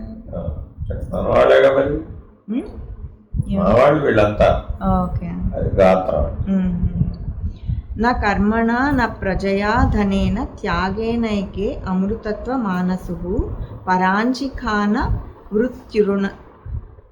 వ్యతృణత్ అవృత్త చక్షురమృతత్వమిచ్చన్ యదా సర్వే ప్రముచ్యంతే హృదయస్యేహ గ్రంథయః అథ ముక్తో భవత్యత్ర బ్రహ్మ సమశ్నుతే అను మొదలగు శృతులు పరమాత్మ. శృతి వాక్యం మొత్తం పాఠం అదనమాట. కానీ మొదటి వాక్యమే అందరం పట్టుకుంటాం. జాగేనైకేన మానసహు, ఆ మొత్తం పొడుగు వాక్యం. అది ఎలా ముక్తుడవుతావో చెప్తున్నాడు. ఏవేవి వదిలేస్తే ఉన్నది బ్రహ్మమే అని నిర్ణయం అవుతుందో అవన్నీ వదిలేయగా నాకు బ్రహ్మమే నిర్ణయం అయినది అన్నవాడెవడో వాడు ముక్తుడు. ఆ వదలమని మొదటి వాక్యంలో చెప్తుంది త్యాగం. ఏమేమి వదలాలో తర్వాత వాక్యాల్లో చెప్తుంది. వదిలితే ఏ నిర్ణయం అవుతుందో చివరి వాక్యాల్లో చెప్తుంది. అది మొత్తం పాఠం అంతా. అను మొదలగు శృతులు పరమాత్ముడు అతీంద్రియుడని తెలుసుకొనిన ముక్తి కలదనుటకు ప్రమాణము. ఇక నతత్ర చక్షు అనుశిష్యాత్ అను రెండవ వాక్యము విచారణ ఎట్లనినా బ్రహ్మము పైన చెప్పిన ఎట్లు శ్రోత్రాదీంద్రియములకు కూడా శ్రోత్రాధ్యాత్మక మగుట చేత నతత్ర చక్షుర్గచ్చతి గచ్చతి ఆ బ్రహ్మమును నేత్రేంద్రియము కనుగొనజాలదు. చూడాలంటే కన్ను బొమ్మ దగ్గరికి వెళ్ళాలి వద్దా? అక్కర్లేదు. అదేమిటి మనసు వెళ్తే చాలు. గోడ మీద బొమ్మ కనపడాలంటే కన్ను అక్కడ దాకా పోవాలి కదా, పోవాలక్కర్లేదు. అక్కర్లేదు, కనుడు చూడొచ్చుగా. కనబడేటంత దూరంలో ఉందమ్మా. కనబడేటంత దూరంలో ఉంటే కన్ను అక్కడ దాకా పోవడం ఎందుకు? అవసరం లేదని ఎలా ఒప్పుకుంటున్నావు? అలాగే సర్వవ్యాపకమైన ఆత్మ బ్రహ్మ దిగి మళ్ళా ఇంద్రియాల దాకా రావాలంటున్నావట. ఎందుకు రావాలి? అక్కడి నుంచి చూడగలుగుతుంది, అక్కడి నుంచి చేయగలుగుతుంది. అసలు చెయ్యక్కర్లేదు, అసలు చూడక్కర్లేదు. దాని సాన్నిధ్య బలం ఉంటే చాలు. అయస్కాంతం యొక్క సాన్నిధ్య బలం చేత సూర్య పరిగెట్టు వచ్చి దానికి అడుగులు పిలిచిందేమిటి? ఇన్విటేషన్ శుభలేఖ ఇచ్చిందా దానికి కాదు రామని? కానీ దీని యొక్క సత్తా, అయస్కాంతం యొక్క సత్తా క్షేత్రం ఎంత దూరం అయితే ఉందో ఆ క్షేత్రం లోపల ఉన్న సకల విషయాలు, సకల ఇంద్రియాలు ఆసక్తమై ఆకర్షితమై అయస్కాంతానికి అడుగున్నాయి. ఎవరు అడ్డుకోమని బట్టి ప్రత్యేకంగా చెప్పారా అని అంటున్నాడు. అక్కడ ఉన్నావంటే చాలమ్మా, ఆ ఉన్న సాన్నిధ్య బలం చేత అన్ని జరిగిపోతాయట. కానీ ఆ ఉన్నానన్నవాడు ఏమంటున్నాడట? నేను జీవుడుగా ఉన్నాను, అందుకని ఏది రాదు. ఎందుకని వాడు భ్రాంతిమయ పురుషుడు, ప్రతిబింబ పురుషుడు. మరి ఉన్నవాడి పేరు చెప్తే ఎవడన్నా కానీ వింటారేమో, కానీ లేని వాడి పేరు చెప్తే ఎవరన్నా వింటారు? మేము తాతగారు ఆర్డర్ వేశారమ్మా, లడ్డూలు పట్టరమ్మన్నారు అన్నారు అనుకో, ఎవరంటారు? ఇక ఇప్పుడు లేడుగా. నువ్వు ఏదో కళ్ళెదురుకున్నావు అన్నావమ్మా, నువ్వు చెప్పావు, అప్పుడు వెంటాడే వింటారు. కాబట్టి జ్ఞాన ప్రమాణానికి సరిపడేటటువంటి క్షేత్రజ్ఞుడే సత్యం తప్ప భ్రాంతిమయ పురుషుడైన జీవుడు ఎప్పటికీ సత్యం కాదు. జీవుడు ఏమనుకుంటుంటాడు? కళ్ళు అక్కడ దాకా వెళ్ళాల్సిందే. ఎందుకని? భ్రాంతిమయంగా అంతే. పిల్లవాడికి తండ్రి ఇద్దరు ఉన్నారమ్మా, దూరం నుంచి పిల్లవాడికి తండ్రికి వాడి బొమ్మ కనబడుతుంది, అవునా కాదు? అది అక్కడక్కడే ఉందిరా నీ బొమ్మ, అది ఆ బొమ్మ తెచ్చుకోవటం.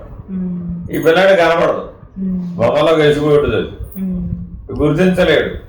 ఇప్పుడు దగ్గరికి వెళ్ళి చూసి ఆ బొమ్మ ఎక్కడ ఉందో వెతికి పట్టుకుంది. అసలు దగ్గరికి వెళ్తే కానీ వీడికి ఎందుకు తెలియలేదు? ఆ పిల్లాడే అంతే. దగ్గరికి వెళ్ళాలంటే దగ్గరికి వెళ్ళి చేశాడంటే ఏమిటి? వాడి తెలివి పిల్లాడి దగ్గరే ఉందని అర్థం, అంతే. అదే ఎప్పుడైతే ఎదిగిపోయాడు అప్పుడేమైంది? బొమ్మలను అధిగమించేసాడు. బొమ్మ ఆట అనే దాన్ని అధిగమించేసేటప్పటికి ఎక్కడున్నా గుర్తుపట్టాడు తండ్రి, అర్థమైందా? మరి వాడిలో వీడిలో ఉన్న ఆత్మసత్తా ఒకటి కాదేమిటని అంటున్నాడు. ఆ పిల్లవాడిలో ఉన్నటువంటి ఆత్మసత్తా, ఆ విషయ వ్యవహారం, ఆ బొమ్మలాట, దానికి కారణం ఎవరు? ఆత్మసత్తాయే. వీడు ఆడుకోకుండా దూరంగా ఉండి గమనిస్తూ సాక్షిగా ఉండి గుర్తించి మార్గదర్శనం చేసి వీడిలో ఎవడు? అది ఆత్మసత్తా. పిల్లాడు వేరే, తండ్రి వేరే అంటావేంటి? అంటే ఇప్పుడు క్షేత్ర నిర్వచనం కదా అది. పిల్లాడనే క్షేత్రం వేరే, తండ్రి అనే క్షేత్రం వేరే. కానీ సర్వత్ర వ్యాపకమై ఉన్నటువంటి క్షేత్రజ్ఞుడు ఒక్కడే కదా. ఇట్లా గమనించు, వ్యవహారం దృష్ట్యా గమనించకు, స్వరూపం దృష్ట్యా గమనించు. నవాగచ్చతి వాక్కు చెప్పలేదు. అగ్ని ఒక దానిని దహించునదియు ప్రకాశింపచేయునదియు అయ్యు తను తా దహించుటకు ప్రకాశింపచేయునదియు అయ్యు తను తా దహించుటకు చేయుటకును చాలకుండునట్లు వాగింద్రియముచే ఉచ్చరింపబడు శబ్దము చెప్పదగిన దానిని తెలుపునప్పుడు ఆ వాక్కు ప్రసరించును గాని తనకును తన వలన వెలువడిన శబ్దమునకును ఆత్మభూతమగు పరమాత్మయందు ప్రసరింపచాలదు. రోజు దీపారాధనకి దీపం వెలిగిస్తున్నావు, అగ్ని ఉండాలా వద్దా? తనంతరం దాన్ని వెలిగిందా? ఎవడో వెలిగించాలి. సరే, వెలిగించేవాడు ఏమైనా వాడిలో నుంచి అగ్నిని సృష్టించాడా? మరొక సాధనాన్ని ఉపయోగించి సృష్టించాడు. ఇప్పుడు అగ్ని సాధనంలో ఉందంటావా, దీపంలో ఉందంటావా, వెలిగించిన వాడిలో ఉందంటావా? వెలిగించిన వాడి ద్వారా వచ్చింది. ఇక్కడ మూడేగా ఉన్నాయి. వెలిగించిన వాడు ఒకడు ఉన్నాడు, వెలిగించబడేది ఒకటి ఉంది, వెలిగించడానికి కావాల్సిన సాధనం ఉంది. అగ్ని ఎందులో ఉంది? వెలిగించిన వాడిలోనే ఉంది. కానీ మరి వాడు అలా ఆ సాధనం లేకపోతే వెలిగించలేకపోతున్నాడు, వాడిలోనే ఉంటుంది.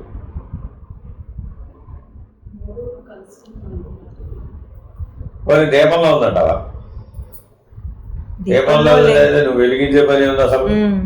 స్వయం జ్యోతి స్వరూపంగా అదే పడిపోతుందిగా, మరలా లేదు. ఇది జీవుడు ప్రశ్న.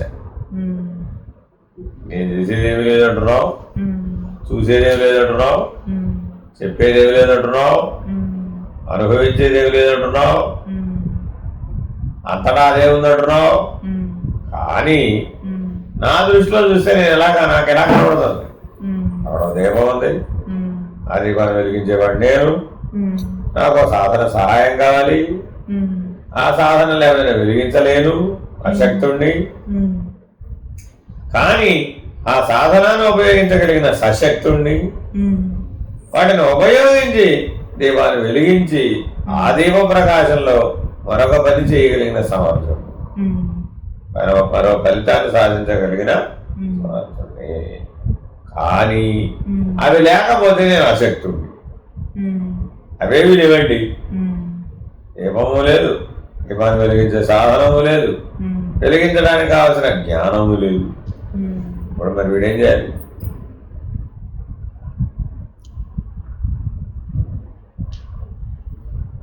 ఆ దీపాన్ని వెలిగించడం కుదురుతుంటారు ఎప్పటికైనా? వీటిలో ఉన్న వివేకంతో ప్రజ్ఞతోటి వేరే అవకాశాన్ని అవన్నీ ఇంద్రియాలు కావాలి. అవన్నీ దేంట్లోవి? ఇంద్రియాలు.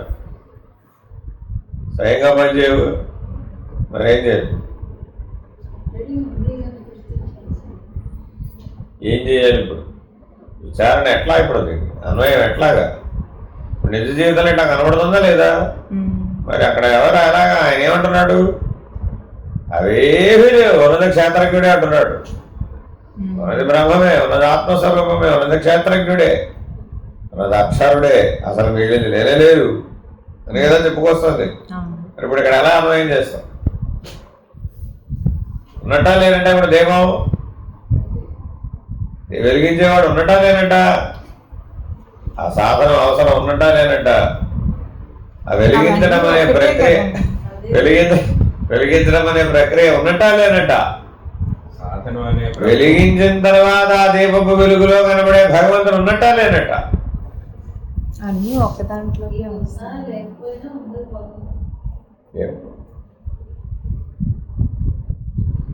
సేపు గంటన్నర నుంచి బలంగా చెప్పాడే. నిత్య జీవితంలో ఉపమానం దగ్గరకు వచ్చేటప్పటికి బండి మా వ్యవహారి కదా, అది వెలిగించదు, తాను వెలగదు, అది క్షేత్రము కాదు, సాధనం కాదు. జీవుడు కాదు, ఏ భ్రాంతి కాదు. మరి ఎలా మన దగ్గర ఉన్న దేవుడు ఇప్పుడు ఇవే, మన దగ్గర అంతా ఇదే ఉంది గొడవ. మరి ఇప్పుడు దీంట్లో క్షేత్రజ్ఞుడు గుర్తించడం ఎట్లా? అది సిద్ధాంత వాక్యం అమ్మా, ఉన్నది అదే అనేది సిద్ధాంత వాక్యం. ఎలా నీకు అనుభవ ప్రమాణం? అదే అక్కడ అడుగుతున్న ప్రశ్న.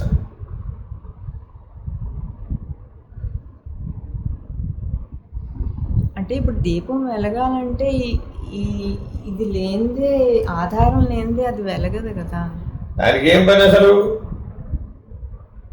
నీతో కానీ నువ్వు వెలిగించే దీపంతో కానీ, ఆ దీపం వెలిగించడానికి కావాల్సిన సాధనంతో కానీ, ఆ సాధనం ఉపయోగించడం వల్ల వచ్చిన ఫలితంతో కానీ సూర్యుడికి ఏమైనా పనుందా?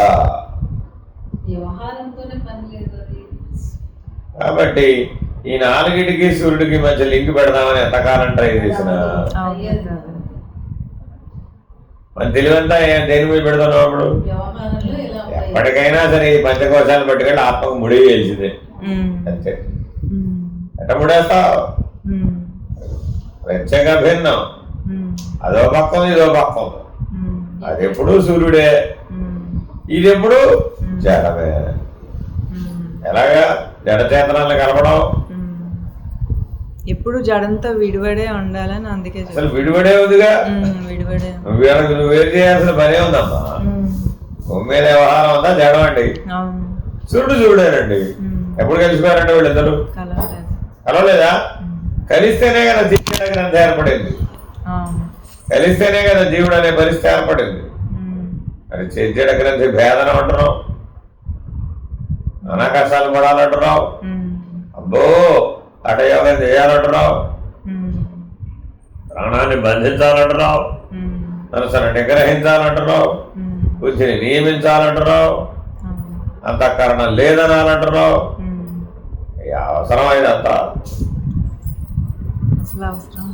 ఎక్కడి నుంచి చూస్తే అది పాయింట్, వెరీ వెరీ ఇంపార్టెంట్. క్షేత్రజ్ఞుడు అన్న స్థానం నుంచి చూస్తే ఇవన్నీ నిరుపయోగమే. క్షేత్రం అన్న స్థానంలో చూస్తే అబ్బో అసలు ఇది లేకపోతే పని లాభం. చూడండి మరి ఎంత తేడా ఉందో దృష్టిలో.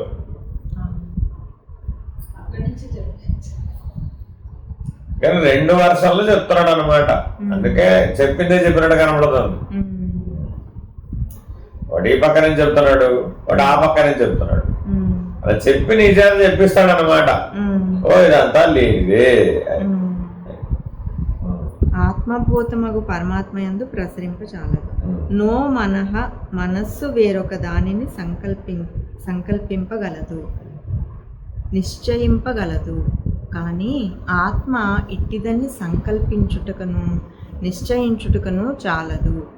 వస్తు నిర్ణయము మనస్సు చేతను ఇంద్రియముల చేతను చేయవలయును.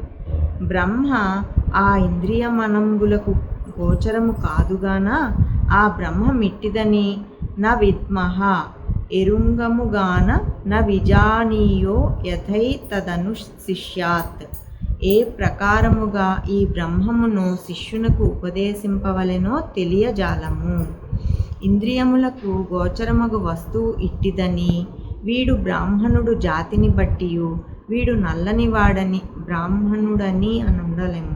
వీడు బ్రాహ్మణుడని జాతిని బట్టియు, వీడు నల్లని వాడని గుణమును బట్టియు, వీడు వంటవాడని క్రియను బట్టియు, వీడు రాజపురుషుడని సంబంధమును బట్టియు చెప్పుటకు వలను పడును. కానీ జాత్యాది విశేషణములు లేని బ్రహ్మమును నిర్దేశించుటకు అలవి కాదుగాన బ్రహ్మము అతీంద్రియము.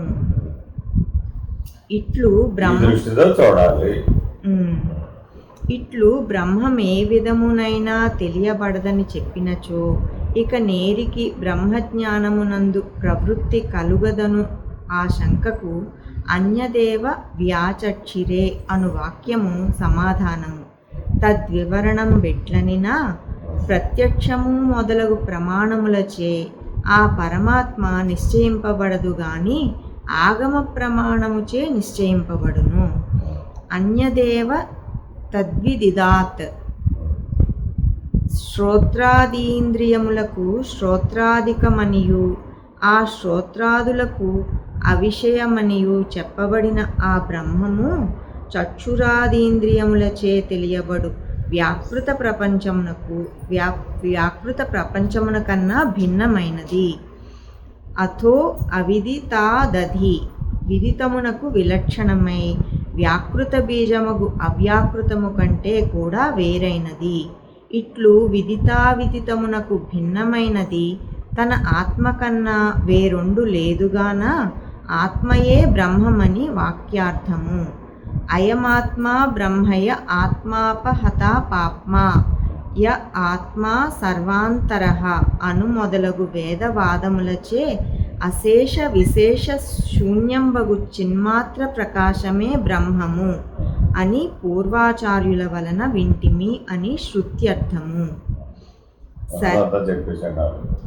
సరే గాని ఇట్లాత్మయే బ్రహ్మమైనచో ఆత్మ తత్వద్వర్ణాశ్రమోచిత కర్మలకును ఆయా ఉపాసనలకును అధికారి అయిన సంసారిగాన కర్మోపాసనల చేత ఇంద్రాది దేవతలను ఆరాధించి స్వర్గాది లోకములను పొందుటకు ఇచ్చగించునుగాన విదితావిదితములకు వేరగు బ్రహ్మము శంకరుడు చంద్రుడు మొదలగు వారిలో ఒక దైవము గాని లోక ప్రతీతికి విరోధమగుటమన ఆత్మయే దైవము కాదు. మరియు సకల దేవత ఉపాసనలలో ఉపాసించబడుతున్న దైవములన్నీ ప్రత్యేక భిన్న దైవములే గాని స్వయముగా ఆత్మస్వరూపం కాదాలదు. ఎందుకని వ్యావహారిక శీలతతో కూడుకుని ఉన్నాయి. వ్యవహారంతో తగులుకొని ఉన్నంతసేపు ఆత్మస్వరూపాన్ని గుర్తించాలంటే గుర్తించాలి. ఆ వ్యవహారాన్ని పక్కకు పెట్టి చూస్తే ఉన్నది ప్రకాశమే. వ్యవహారాన్ని తెచ్చి జోడించాం, అప్పుడు ఈ ప్రకాశం మరుగైపోయి అక్కడే ఉంది కానీ మరుగైపోయి నీ దృష్టిలో అప్పుడేమైపోయావు? జీవుడు దేవుడు వచ్చేసారు, ఇద్దరు వచ్చేసారు. జీవ వ్యవహారం వచ్చేసింది, దేవ వ్యవహారం కూడా వచ్చేసింది. మరి ఈ రెండు ఆత్మయందు లేనే లేవు, రెండు వేషాలే. అందుకని వేషహానత అంటలా జీవుడు ఈశ్వరుడు అప్పుడు లేవుగా మరి. ఈశ జీవయో వేషహానత. మరియు తార్కికులు ఈశ్వరుని కన్నా ఆత్మ వేరు చెప్పునట్లు కర్మఠులను ఆత్మకుంబెరలగు దేవతలను ఉపాసించెదరుగాన విదితమై ఉపాసింపబడునదియే బ్రహ్మము. తద్వ్యతిరిక్తమగు ఆత్మ ఉపాసకము అను ఆ శంకను కనుపెట్టి యద్వారా నభ్యుదితం అను మొదలగు 5 వాక్యములచే సమాధానము చెప్పబడుచున్నది. యద్వాదానభ్యుదితం చైతన్యమాత్ర సత్తాకమగు ఏ బ్రహ్మము వాగింద్రియముచే చెప్పబడదో ఏన వాగభ్యుద్యతే ఏ బ్రహ్మము చేత వాక్కు చిత్ప్రకాశము వలన ప్రయోగింపబడుచున్నదో ఆ ఆత్మను బ్రహ్మమని తెలుసుకొనుము. అజ్ఞానులచే ఉపాసింపబడు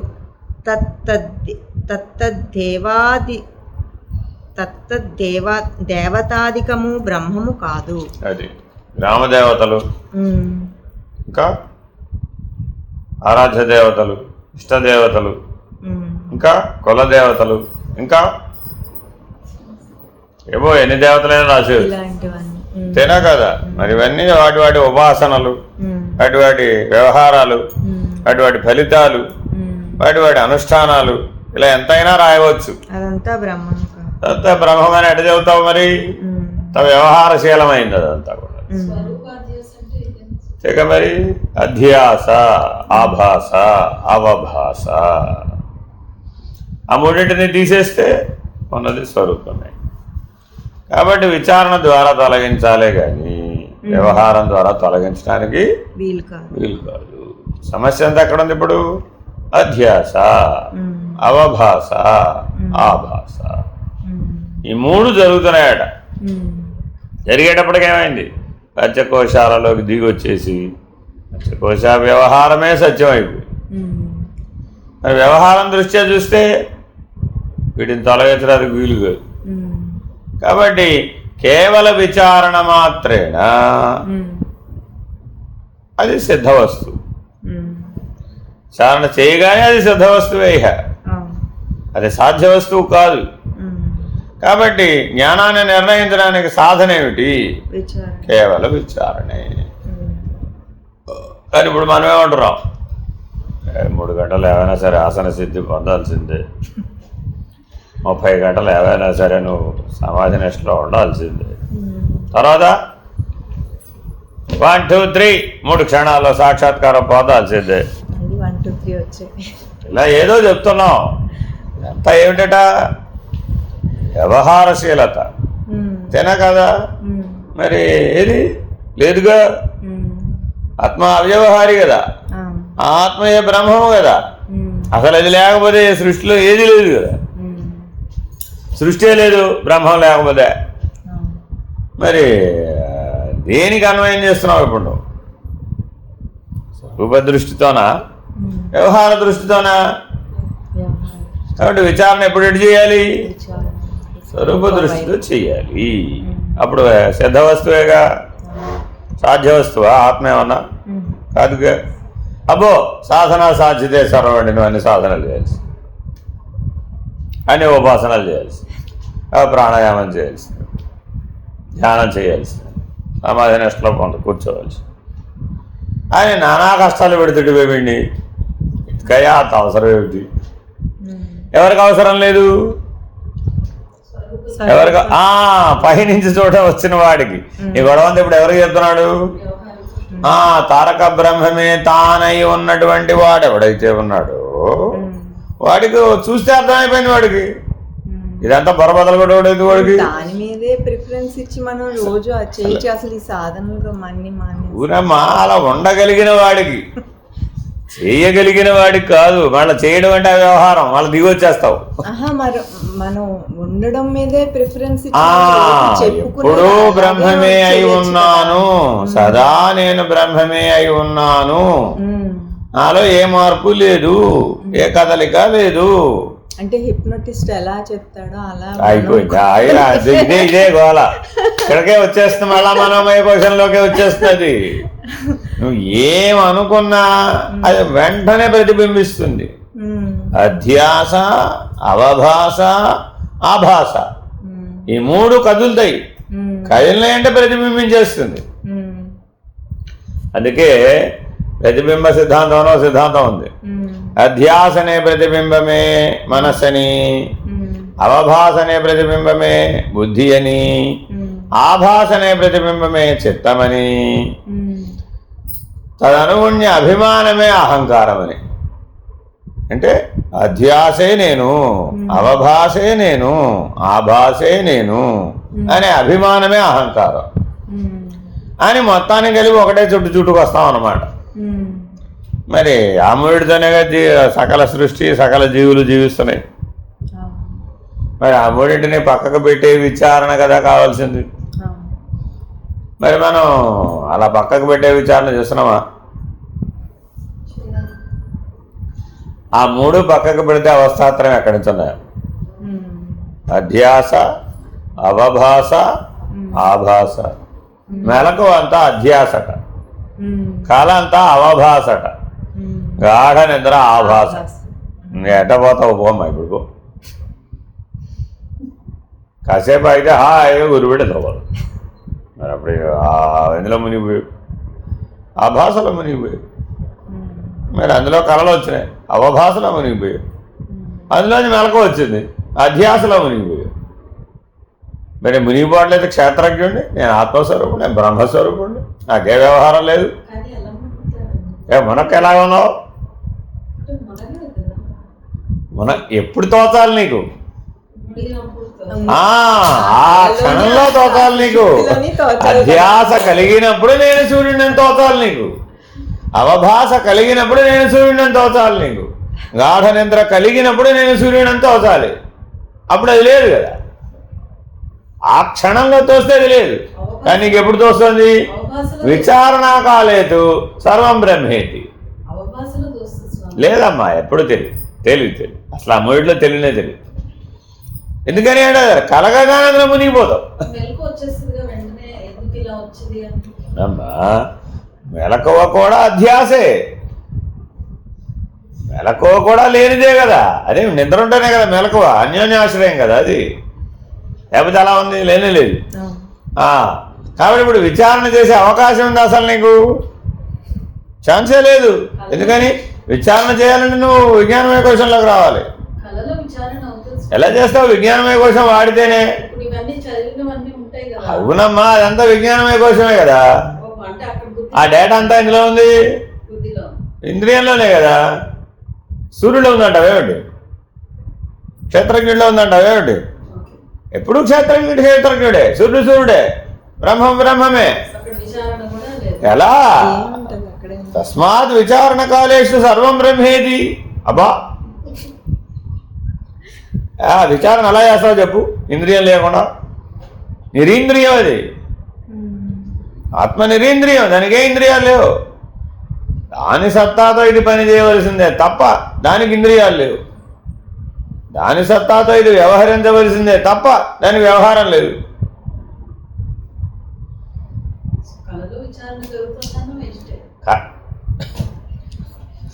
కలంటే ఏముందమ్మా? కల్పితమే కదమ్మా. కలలో కలమల్ల విచారణ. కాబట్టి చూడండి, ఎన్ని కర్మ మార్గంలో సాధనలు, భక్తి మార్గంలో సాధనలు, యోగ మార్గంలో సాధనలు, ఆఖరికి జ్ఞాన మార్గంలో చేసే విచారణ అనే సాధన కూడా కొట్టేదల పరిస్థితి ఆ మాటతో.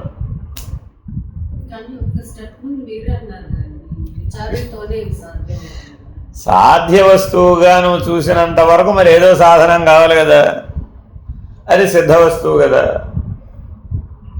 ఏమంటున్నావు? ఏదో ఒక రాకెట్ వేసుకుని సూర్యుడి దగ్గరికి వెళ్తానులేండి, వెళ్తేనే కదా నాకు నిర్ణయం అయ్యేది. ఒరే వెళ్ళటం ఎందుకురా బాబు? గోడ మీద బొమ్మ నిర్ణయం అవ్వడానికి గోడ దాకా పోవడం ఎందుకు? సూర్యుడు నిర్ణయించడానికి సూర్యుడు దాకా పోవడం ఎందుకు?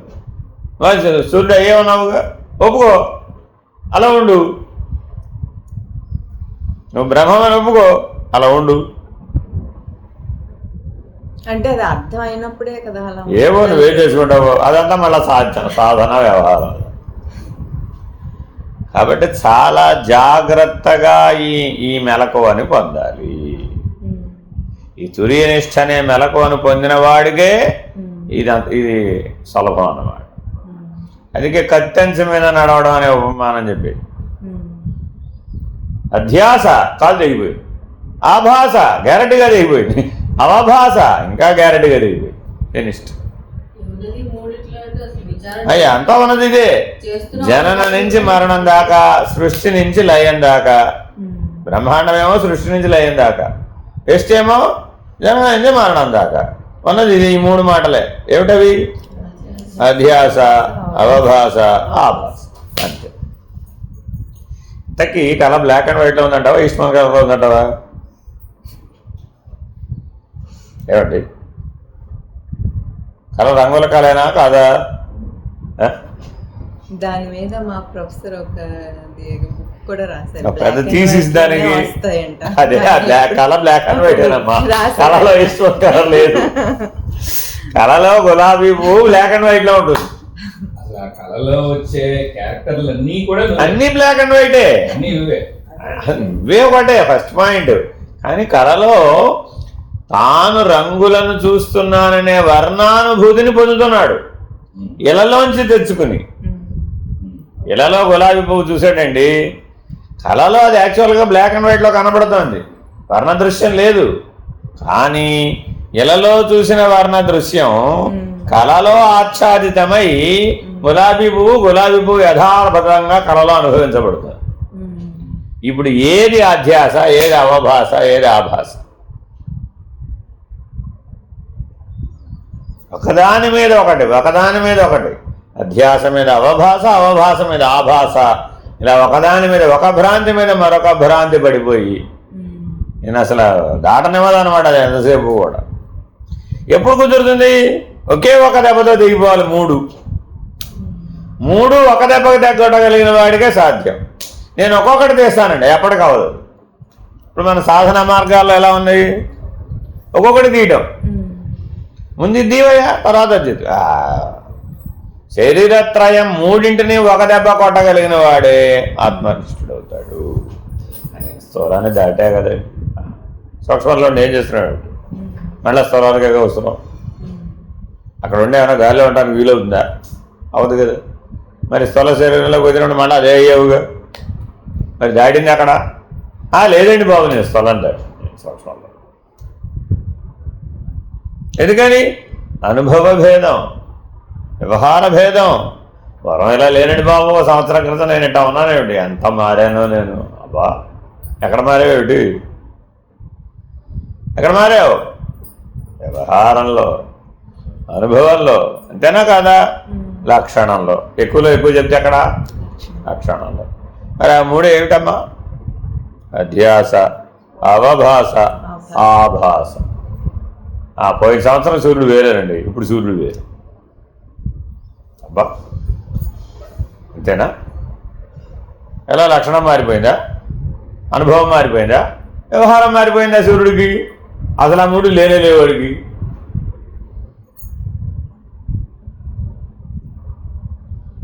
కానీ మరి మనం ఇవన్నీ చెప్తున్నావా లేదా?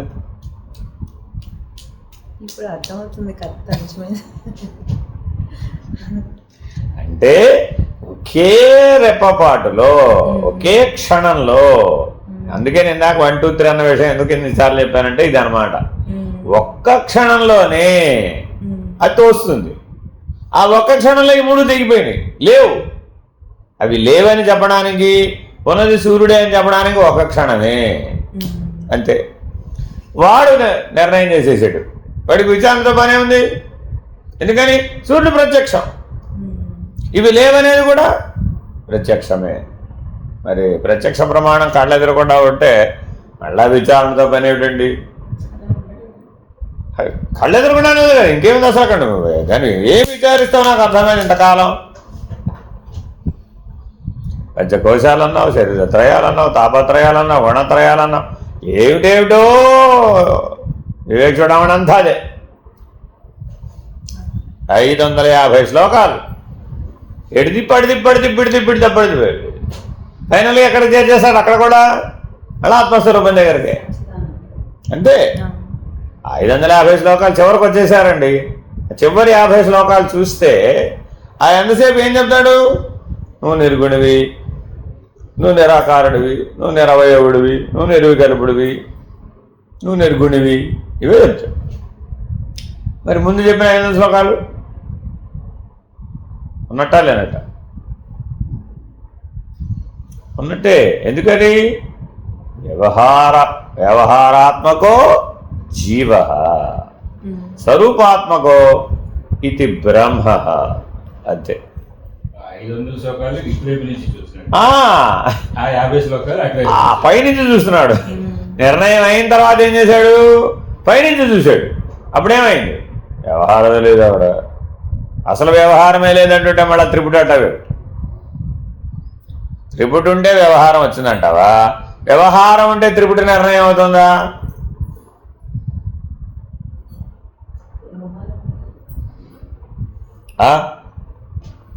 వ్యవహారం ఉంటే త్రిపుటి వచ్చిందంటావా? కళ్ళజోటో పోయింది. వ్యవహారం ఉంటే త్రిపుటి వచ్చిందంటావా? త్రిపుటి ఉంటే వ్యవహారం వచ్చిందంటావా?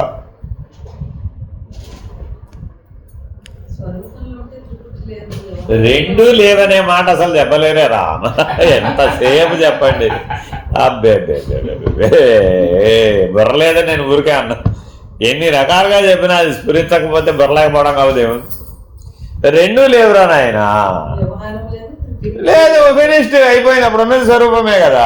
ఎంతసేపు తెలివి అక్కడ ఆలోచిస్తుంది? అదే దీని మీద ఆడుతుంది తప్ప స్ఫురించడం లేదు. అలా స్ఫురించిన వాడికి ఎంతసేపు అండి? ఒక్క క్షణమే, అంతే, ఫినిష్డ్. ఇదంతా ఇప్పుడు ఒక క్షణం కోసం ప్రిపరేషన్ అంతే.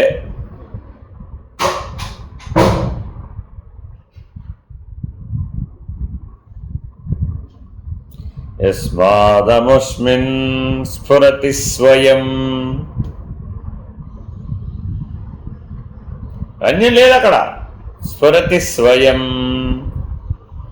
తను తానుగానే స్ఫురింపజేస్తున్నాడు. అది అంతే. ఆ స్ఫురించిన క్షణంలోనే దాన్ని నిలబెట్టుకోవాలట.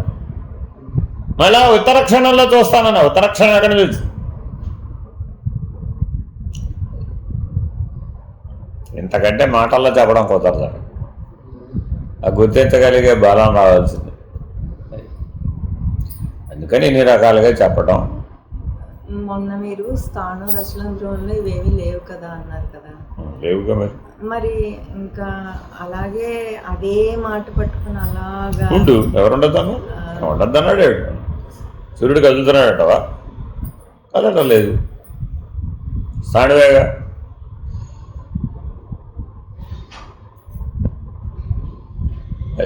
కాకపోతే బాగా అంటే భ్రమర కీటక న్యాయంలో విజ్ఞానమయ కోశంలో మనకున్న భ్రాంతుల్ని వదిలించే పని చేస్తున్నాడు. ఈ వ్యవహారం అంతా ఎక్కడ పుట్టింది? విజ్ఞానమయ కోశంలో. ఆధారం ఏంటి? ఆనందమయ కోశం. ఈ వ్యవహారం చేస్తే ఆనందం వస్తుందనే భ్రాంతి బలంగా ఉంది. ఆ విజ్ఞానమయ కోశాన్ని, ఆనందమయ కోశాన్ని కట్ చేసేయాలి, తీసేయాలి. ఎలా తీయాలి? మనోమయ కోశం అశక్తత. అది విజ్ఞానమయ కోశం జోలికి రాలేదు. దానికంటే కిందన్న ప్రాణమయం, దానికంటే కిందన్న అన్నమయంతో పోని చేద్దామా? ఈ రెండు చేద్దామా? అవదు. మరి విజ్ఞానమయ ఆనందమయ కోశాలను లేవని నిరూపించాలంటే ఎట్లా నిరూపించాలి? ఇదే పద్ధతి. రెండు చెప్తుంటాడు. నీ చేత రెండూ లేవనిపించేదాకా చెప్తాడు. అంతే. స్ఫురించాలి. అది చెప్తున్నాడు. ఇంతే గొడవ. ఇది ఇతేళ్ళది. అది నీకు ఎంతసేపు అన్యోన్య ఆశ్రయం అనిపిస్తుందే తప్ప అన్యోన్య శూన్యం అనిపించదు. రెండు లేవు కదా అని నీకు అసలు తోచదే. మరి అప్పుడు ద్వంద్వాలు ఉంటేనే కదా విచారణ. అసలు ద్వంద్వాలే లేవు. ఎలా విచారిస్తావు? విచారించాం. ఇప్పుడు జీవుడు దేవుడు రెండు ఉండాలంటే, విచారణ చేయాలంటే అంతేనా కదా. ఇప్పుడు ఏం చెప్పాడు? సర్వదేవాత్మకో హేష ఏకాత్మస్వరూప. మళ్ళా రావడంట దేవుడు అంటే మళ్ళీ మధ్యలో రావుడా దేవుడా? ఆ మాట కూడా అన్నాడు చూడ ఇందాక. రావుడా దేవుడా? రావుడు కాదు దేవుడు కాదురా బాబా నీ చేత అనిపించడం. అర్థమైందండి? ఎందుకని? సర్వదేవాత్మకో హేష ఏకేషు ఆత్మ. ఒక్కటే. ఎన్నిలో చెప్పుకోవాలి అదంతా ఒకటేరా బాబు. అసలు రెండోది లేనే లేదు. అద్వయం. ఎందుకని? అద్వైతం అత్యంత సులభం. ఎందుకని? రెండు ముత్యాల మధ్యలో చూస్తే చాలు, రెండు సంకల్పాల మధ్యలో చూస్తే చాలు, రెండు వికల్పాల మధ్యలో చూస్తే చాలు, రెండు ఆలోచనల మధ్య చూస్తే చాలు. ఆ మధ్యలో చూస్తే అక్కడ ఉంటే చాలు. అంతే. నువ్వు అయిపోయింది. అంతే. అక్కడేముంది? నిర్వికల్పమే. రెండవది లేనే లేదు అసలు అక్కడ. ఆ నిర్వికల్ప స్థితిలో ఉన్నది ఆత్మస్వరూపం, ఉన్నది బ్రహ్మస్వరూపం. మిగిలినవేవి లేనే లేవు. అదే ఒక్క అడుగు పక్కకు వేసావు. ఏమైంది? సంకల్ప వికల్పాత్మకం మనః. జ్ఞాతస్థానం నుంచి ఒక్క అడుగు పక్కకు వేసావు. ఏమైంది? సంకల్ప వికల్పాత్మకం మనః. ఇంకొక అడుగు పక్కకు వేసావు. ఏమైంది? కాలత్రయాబాధితం బుద్ధి. బుద్ధి అంతా ఎక్కడి నుంచి తెచ్చుకుంటుంది? కాలత్రయంలో నుంచే. అయితే జ్ఞాపకాలను తెచ్చుకోవాలి, లేకపోతే ఊహల్లో తెచ్చుకోవాలి. ఎక్కడి నుంచి తెచ్చుకుంటామా నీ బుద్ధి? ఏవైనా కావచ్చు, గత జన్మలు కావచ్చు, నిన్నడ కావచ్చు, ఇవాళ కావచ్చు, ఏదైనా ఈ క్షణం కావచ్చు. బుద్ధి ఎప్పుడు ఎక్కడి నుంచి తెచ్చుకుంటుంది? ఒక డేటా ఉండాలి దానికి, ఏదైనా సమాధానం చెప్పాలంటే. లేకపోతే చెప్పదు. నా దగ్గర డేటా లేదంటుంది. అంతే. లేకపోతే తెలియదు అంతే. ఇది కాలత్రయాబాధితం బుద్ధి. కాలత్రయం లేదని నిరూపించాలి. అప్పుడు బుద్ధితో పనే లేదు అసలు. అక్కడ ఫినిష్డ్. బుద్ధి అనే ఇంద్రియమే లేదు అసలు అక్కడ. ఎందుకని? అది ప్రతిబింబం రా నాయన. అది ఎప్పుడు నిత్యవర్తమానంలో ఉంటే అయిపోతుంది. అంతే. ఫినిష్డ్. అందుకని సాధనలన్నింటినీ ఇవి ఎగరపట్టే దృష్టితో పెట్టారన్నమాట. సరే, ఇంకో ప్రతిబింబం అదేమిటి? చిత్తవృత్తి. ఏమిటది? భ్రమ, అసలు చిత్తవృత్తే లేదు. కేవలం భ్రమల సమాహారమే చిత్తవృత్తి. భ్రమే లేకపోతే చిత్తవృత్తే లేదు. ఎందుకనిట? ఇంద్రియ వ్యవహారాలన్నీ ఇందులో నుంచి వస్తున్నాయి, చిత్తవృత్తిలోంచి వచ్చినాయి. అంతేనా కాదా? లడ్డు తీయగా ఉంటుందండి, ఆగు చెప్తా విను. లడ్డు తీయగా ఉంటుందండి, కరెక్టేనా కాదా? అది వృత్తేగా. మరి స్మృతి అంటే వృత్తే కదా. లడ్డు తీయగా ఉండదు, అసలు లడ్డూనే లేదు.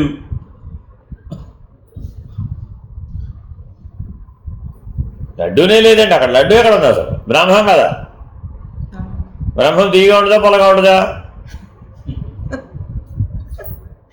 చూడండి, లడ్డు స్థానంలో బ్రహ్మం పెట్టి విచారణ చేయండి, ఎగిరిపోయింది అంతే. మీరు ఇప్పుడు మీ చిత్తవృత్తి ఏమైపోయింది ఏమిటి? శూన్యం, ఫినిష్డ్. ఎక్కడెక్కడ బ్రహ్మం అంటే అక్కడక్కడ అంతా కూడా అంతఃకరణ చతుష్టయం ఎగిరిపోయింది. సరే, ఇంకో ప్రతిబింబం. మనస్సు అన్న ఒక ప్రతిబింబంలో నుంచి బుద్ధి అనే ప్రతిబింబం పుట్టింది, చిత్తం అనే వృద్ధి అనే ప్రతిబింబం.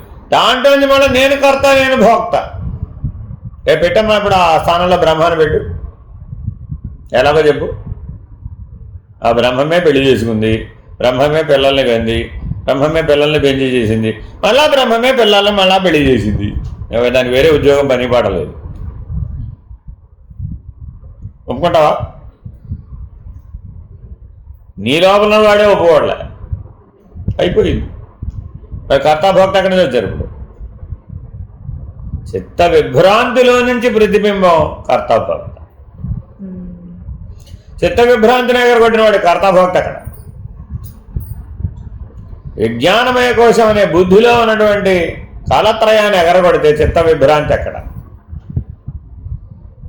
సంకల్ప వికల్పాత్మకం మనః అనేటటువంటి ప్రథమ ప్రతిబింబాన్ని ఎగరగొట్టి నిర్వికల్పంలో ఉన్నవాడికి విజ్ఞానమయ కోశం ఎక్కడ, బుద్ధి ఎక్కడ, చిత్త విభ్రాంతి ఎక్కడ, దాంట్లో పుట్టిన కర్తాభోక్త ఎక్కడ ఉన్నాడా? లేడు. లేని దాన్ని పట్టుకున్నట్టు బాగా సాత్తున్నాడు, దాన్ని బాగా సాతం చేస్తుంది.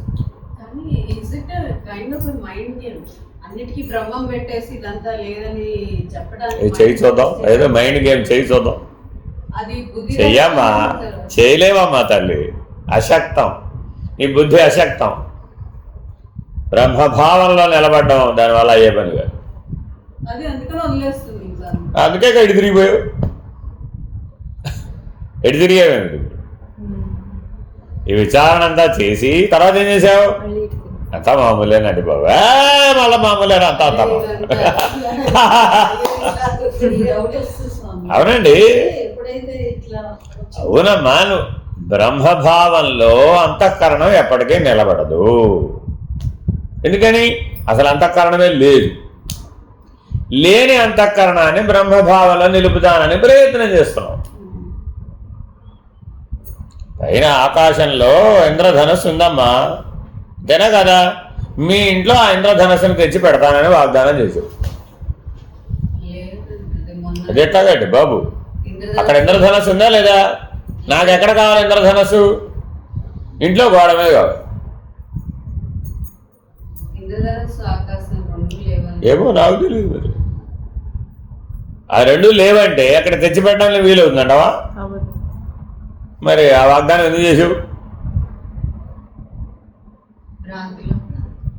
కళలో కళ, మరో భ్రాంతి, అంతే. పుట్టానన్నదే ఒక పెద్ద భ్రాంతి అని తెలుసుకుంటే అప్పుడు మరణం అనే భ్రాంతితో పనుందా? లేదు. కానీ పుట్టడమే భ్రాంతి అని అసలు ఒప్పుకోవట్లేదుగా నువ్వు. అయిపోయింది, అప్పుడెక్కడికి వచ్చేసావు? పంచకోశాలకు దిగిపోయావు. ఆనందమయ కోశంలోకి దిగేసావు, విజ్ఞానమయ కోశంలోకి దిగేసావు, మనోమయ కోశంలోకి దిగేసావు. దిగి ఎక్కడ దాకా వచ్చేసావు? అన్నమయం దాకా వచ్చేసావు. వచ్చామంటున్నావు. నేను పుట్టకపోవడం ఏంటండి బాబు? అదిగో పలానా డేట్ కావాలంటే నా బర్త్ సర్టిఫికేట్ చూసుకోండి. ఎక్కడికి నుంచి ఎక్కడికి వచ్చేసింది? ఎక్కడ బ్రహ్మం, ఎక్కడ అన్నమయ కోశం. అందుకని క్షేత్రజ్ఞ విభాగ యోగం చాలా చాలా చాలా చాలా ఇంపార్టెంట్. మనం నిరంతరాయంగా క్షేత్రజ్ఞుడి మీదే దృష్టి నిలబెడితే తప్ప ఈ క్షేత్రం తప్పుకోదు. క్షేత్రం తప్పుకోకపోతే క్షేత్ర వ్యవహారం కూడా తగ్గిపోయింది. ఏ ఒక్క క్షణం కూడా పక్కగా అసలు కుదరదు. అసలు మళ్ళీ పక్క కన్నా విషయం లేనే లేదండి.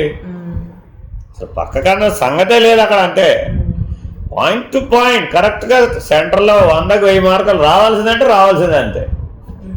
అందుకే నేను 100కి 1000 మార్కులు లేదు. ఎందుకని 100కి 1000 మార్కులు రాకపోతే ఇలా నిర్ణయం చేయలేదు. 100కి 100 వస్తాయి లాభంగా పాస్ అయ్యేవచ్చు. అదే మళ్ళీ ట్రై చేసుకోండి. 100కి 1000 వచ్చేదాకా ట్రై చేయలేదు. ఎందుకని you have only 1 choice 1 moment. ఎంత ఉంది నీ ఛాయిస్ అంటే ఒక్క క్షణమే ఉందంతే. అక్కడ ఆ ఒక్క క్షణంలోనే బ్రహ్మమే నిర్ణయం అయిపోవాలి అంతే. నేను బాగా 3.5 సంవత్సరాలు విచారణ చేస్తానంటే రేపు పొద్దున వస్తానంటే ఎల్లుండి వస్తానంటే అప్పుడు విచారణ చేసి చెప్తానండి అంటే అప్పటిదాకా అది ఆ బ్రహ్మంగా ఉండదుగా. బ్రహ్మంలోంచి భ్రమ వెంటనే బయటకు రాగానే భ్రమ అయిపోతుంది. ఇంకా అసలు అదంతా అయిపోతుంది. ఇంకా అదంతా మళ్ళా కాళ్ళకి వేళకి చుట్టేసుకోవడం అంతా అంతే కదా మరి. అందుకనే నీ లక్షణాల గురించి స్వరూపం గురించి ఎంత బలంగా చెప్తాడు. చెప్పిందే 1000 సార్లు చెప్తాడు.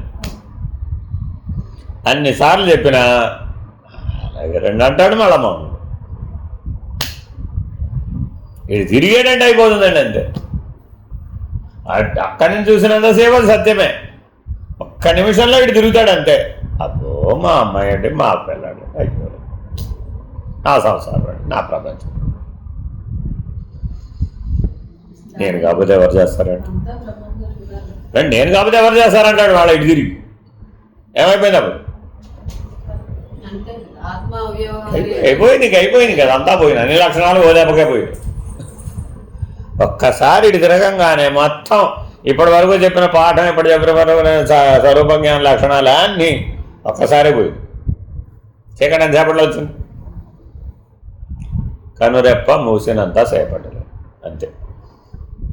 వెళ్తున్నంత సేపట్లో వచ్చింది. కనురెప్ప తెరిచినంత సేపట్లో. As simple as it. అంతేనా కాదా? చీకటి రావడానికి ఎంత టైం పడిందమ్మా? కృతయ్య గారికి కలిగి దాకా పడింది అంటారు. ఇది లేదుగా. కనురెప్పలు మూసావు, చీకట. వెళ్తున్నంత సేపట్లో వచ్చి కనురెప్పలు తెరిచావు, ఎంత టైం పెట్టు? మాత్ర అంతే. కాబట్టి బ్రహ్మ నిర్ణయించడానికి పడే టైం ఎంత? మాత్ర. క్షణం కూడా చాలా ఎక్కువ. క్షణంలో 1000 వంతట మాత్ర అంటే ఎంతసేపట్లో అవ్వాలి? ఇప్పుడు క్షణంలో 1000 వంతు పట్టగలిగిన వాడికి అయిపోయింది. మాకు అలా అయిపోయింది. ఇక్కడ మాకు చిన్నప్పటి నుంచే మాకు అలాగే చెప్పారు. స్వామివారు అలాగే చెప్పారు. ఆయన వెంట్రుకని 1000 చిలకలు చేయగలిగిన వాడు అయితే రమ్ము, లేకపోతే భూము. సూటిగా చెప్పారు మాకు. మీలాగా ఊరికే కూర్చోప్పుడు గంటలు గంటలు చెప్పే విధానం లేదు. వెంట్రుకని 1000 చిలకలు చేయడం వచ్చా రాదా నీకు? Straight question. వచ్చండి. రా అయితే. ఎందుకని నీకు అంతే టైం ఉంది. క్షణం అంటే అంతే, మాత్ర అంటే ఎంత? క్షణంలో 1000 వంతు అంతే టైం ఉంది నీకు. అంతే. ఎప్పుడు తెలియాలి నీకు? గాఢ నిద్రావస్థలో తెలియాలి. మా మెలకోలేదో కుస్తీ పట్టినప్పుడు తెలియడం కాదు ఇది. ఎప్పుడు నీకు స్ఫురించాలి? నువ్వు బ్రహ్మమని గాఢ నిద్రావస్థలో స్ఫురించాలి. ఎవరికైనా అంతే. అయ్యో బెలవలాగా తొలి నిష్ట ఎలా వస్తుంది మరి? అర్ధరాత్రి ఒళ్ళు విరిగిపోయి 12 గంటలు 20 గంటలు పాఠం చెప్పొచ్చి సోయి లేకుండా పడుకుంటే అర్ధరాత్రి పడుకున్న 15 నిమిషాల కల్లా లేపు నువ్వు ఎవరిని అడుగుతారు అంతే. ఏమని చెప్తావు ఇప్పుడు? ఎంత టైం ఉంది అప్పుడు అక్కడ? ఎంత టైం ఉంది అక్కడ? అది పద్ధతి. అది గురు శిష్య న్యాయం అంటే. అందుకే అర్ధరాత్రి పాఠం చెప్పేది. అది అయ్యే ఉండాలమ్మా. అసలు అది అయ్యే ఉండాలమ్మా. అసలు అన్యం తోచకూడదు నీకు. ఏ క్షణంలో నీకు అన్యం, బ్రహ్మము కంటే అన్యం తోచే పరిస్థితి ఉండకూడదు. గాఢ నిద్ర కావచ్చు, కళ కావచ్చు, మెలకువ కావచ్చు, ఏదైనా జరగవచ్చు, జరగకపోవచ్చు, ఉండొచ్చు, పోవచ్చు బ్రహ్మాండం. అందుకని ఒకటే గుర్తుపెట్టుకోవాలండి, మనస్సును కట్టడానికి మననం పనికి వస్తుంది. గుర్తుపెట్టుకోవాలండి. మీరేదో మననం అంటున్నారు కదా, ఆ మననం మనస్సును కట్టడానికి పనికి వస్తుందేమో కానీ స్వరూప జ్ఞాన నిర్ణయం చేయడానికి మననం చాలదు. శ్రవణ కాలంలోనే నిర్ణయం అయిపోవాలంట అంతే. మననం అనే అవకాశం పుట్టించావంటే మనసు పనిచేస్తేనే మననం, లేకపోతే కుదరదండి. జ్ఞాత స్థానంలోని మననం ఎలా చేస్తావు? చేయలేవు కదా. అసలు జ్ఞాత స్థానంలోని శ్రవణం చేయడమే కుదరదు, ఇంద్రియాలట వాడతావు. నిరంతరాయం ఒకే స్థితిలో ఉండాలమ్మా. ఏ మాత్రం వెంట్రుక వాసి కూడా నీకు అక్కడ టైము లేదు, ఛాన్సు లేదు.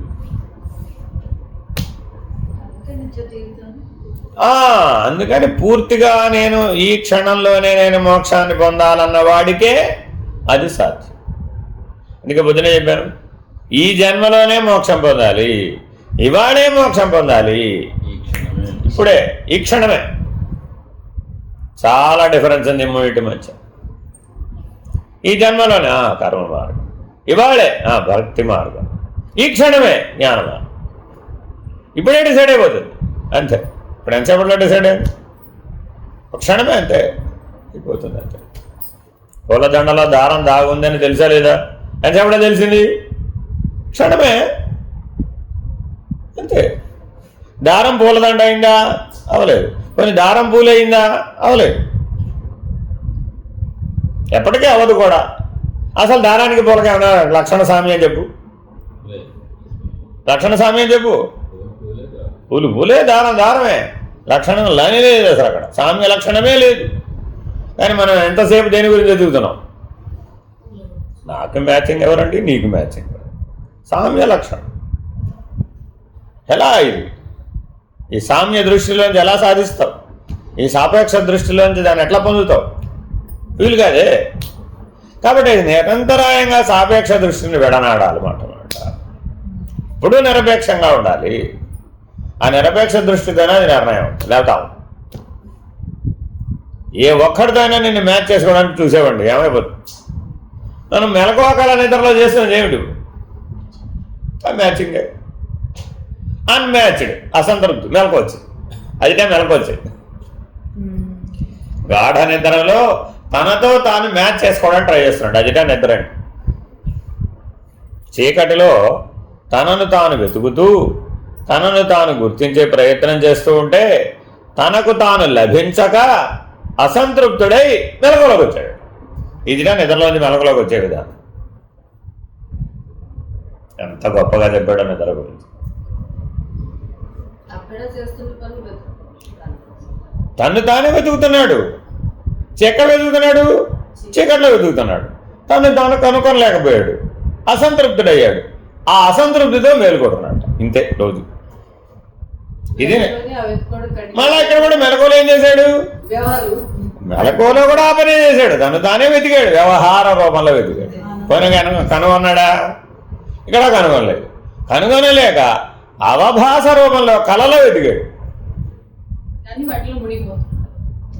ఎక్కడికక్కడ ఇక్కడ ఆభాసలో మునిగిపోయాడు, అక్కడ అవభాసలో మునిగిపోయాడు, అక్కడేమో అధ్యాసలో మునిగిపోయాడు. అంత అలర్ట్ గా. అందుకే తస్మాత్ జాగ్రత్త జాగ్రత్త 3 సార్లు చెప్పాను అందుకనమ్మా. జాగ్రత్తమ్మా, జాగ్రత్తమ్మా తల్లి. అంతేనమ్మా. గుర్తుపట్టగలిగిన వాడు ఒక్క క్షణమే అయిపోయిందంతే. పట్టలేనివాడు యుగ పర్యంతం, కల్పాంతం వరకు.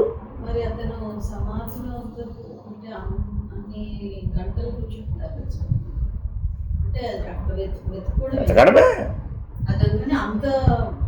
బాగుంది. అదేమిటి? యోగ సంస్కారం బలంగా ఉంది. ఎన్ని గంటలైనా కూర్చుంటాడు. ఏముంది? ఆనందం ఉంది అందులో. అక్కడ సమాధి నిష్టలో ఏమనుభవిస్తున్నాడు? ఆనందమే, విషయానందమే కదా. అంతకుమించి ఏముంది?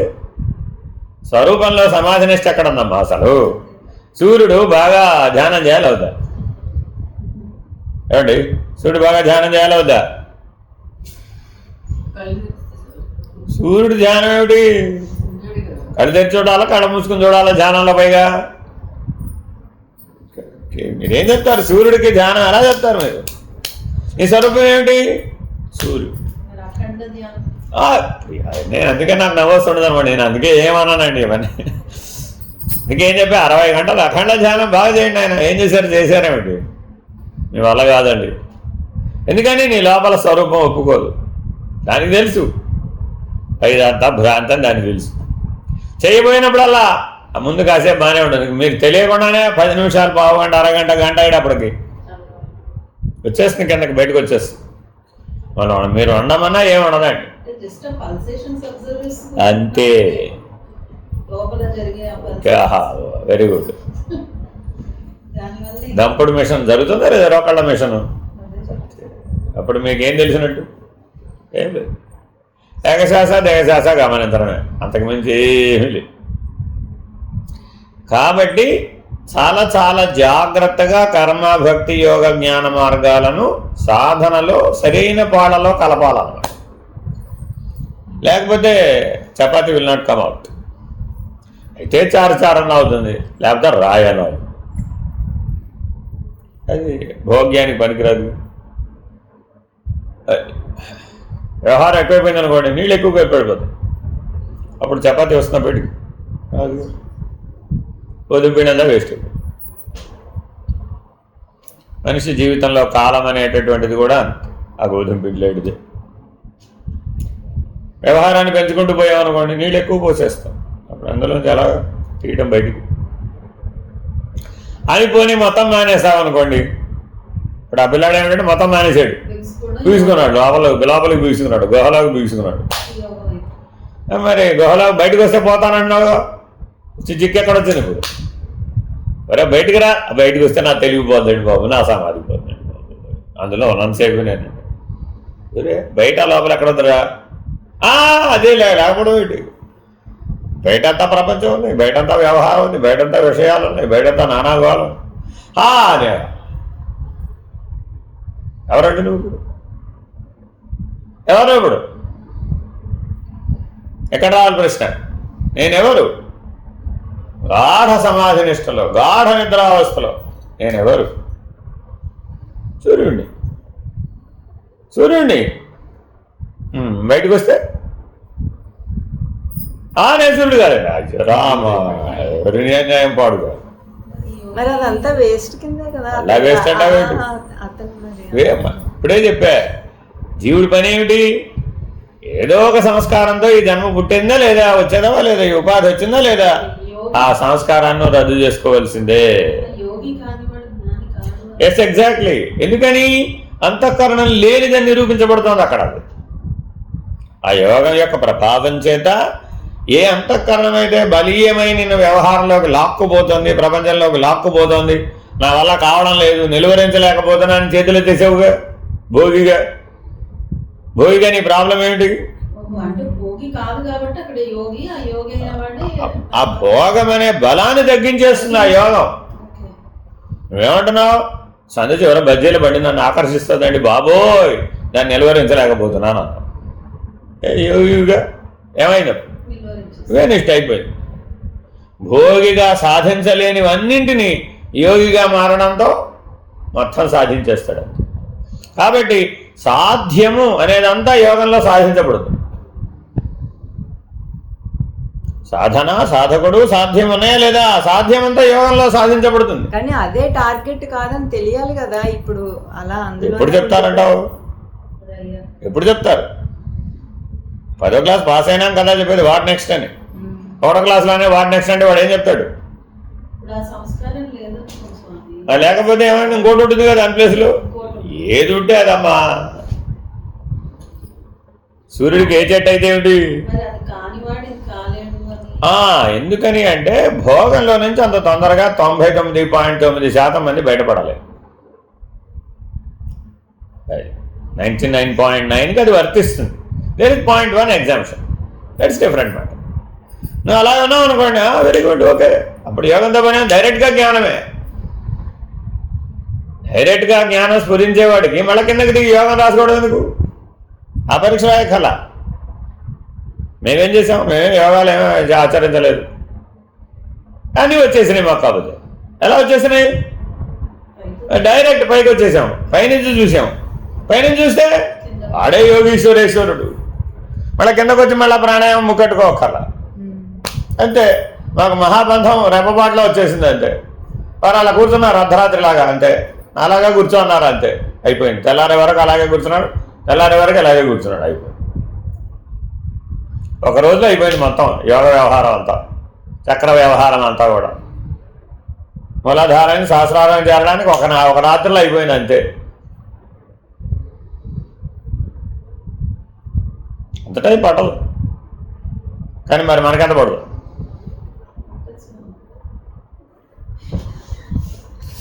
అది అందుకని చేతనైన వాడికి రెప్పపాటే, సమర్థుడైతే ఎంత రెప్పపాటే. ఇవన్నీ వేరియస్ ఎక్విప్మెంట్ అందజేస్తున్నారు. అవన్నీ ఇంకే నీకు ఎయిడ్ అండి. ఇప్పుడు ఒక పాఠం చెప్పాలమ్మా, టీచింగ్ ఎయిడ్ కావాలా వద్దా? ఆ టీచింగ్ ఎయిడ్ ఉంటే నువ్వు అర్థం చేసుకోవడం సులభం, అంతేగాని అసలు అదే ఏమీ లేకుండా నీకు అడ్డ అర్థమైపోతుంది, అర్థం కాదు కదా. ఇవన్నిటిని ఎప్పటికైనా కరెక్ట్ పాళ్ళల్లో యూజ్ చేస్తే వాడేగా టీచర్. మరి ఇప్పుడు టీచర్ ఇంపార్టెంటా, టీచింగ్ ఎయిడ్ ఇంపార్టెంటా? టీచర్ ఇంపార్టెంటా, పుస్తకం ఇంపార్టెంటా? Teacher ఇంపార్టెంటా, examination ఇంపార్టెంటా?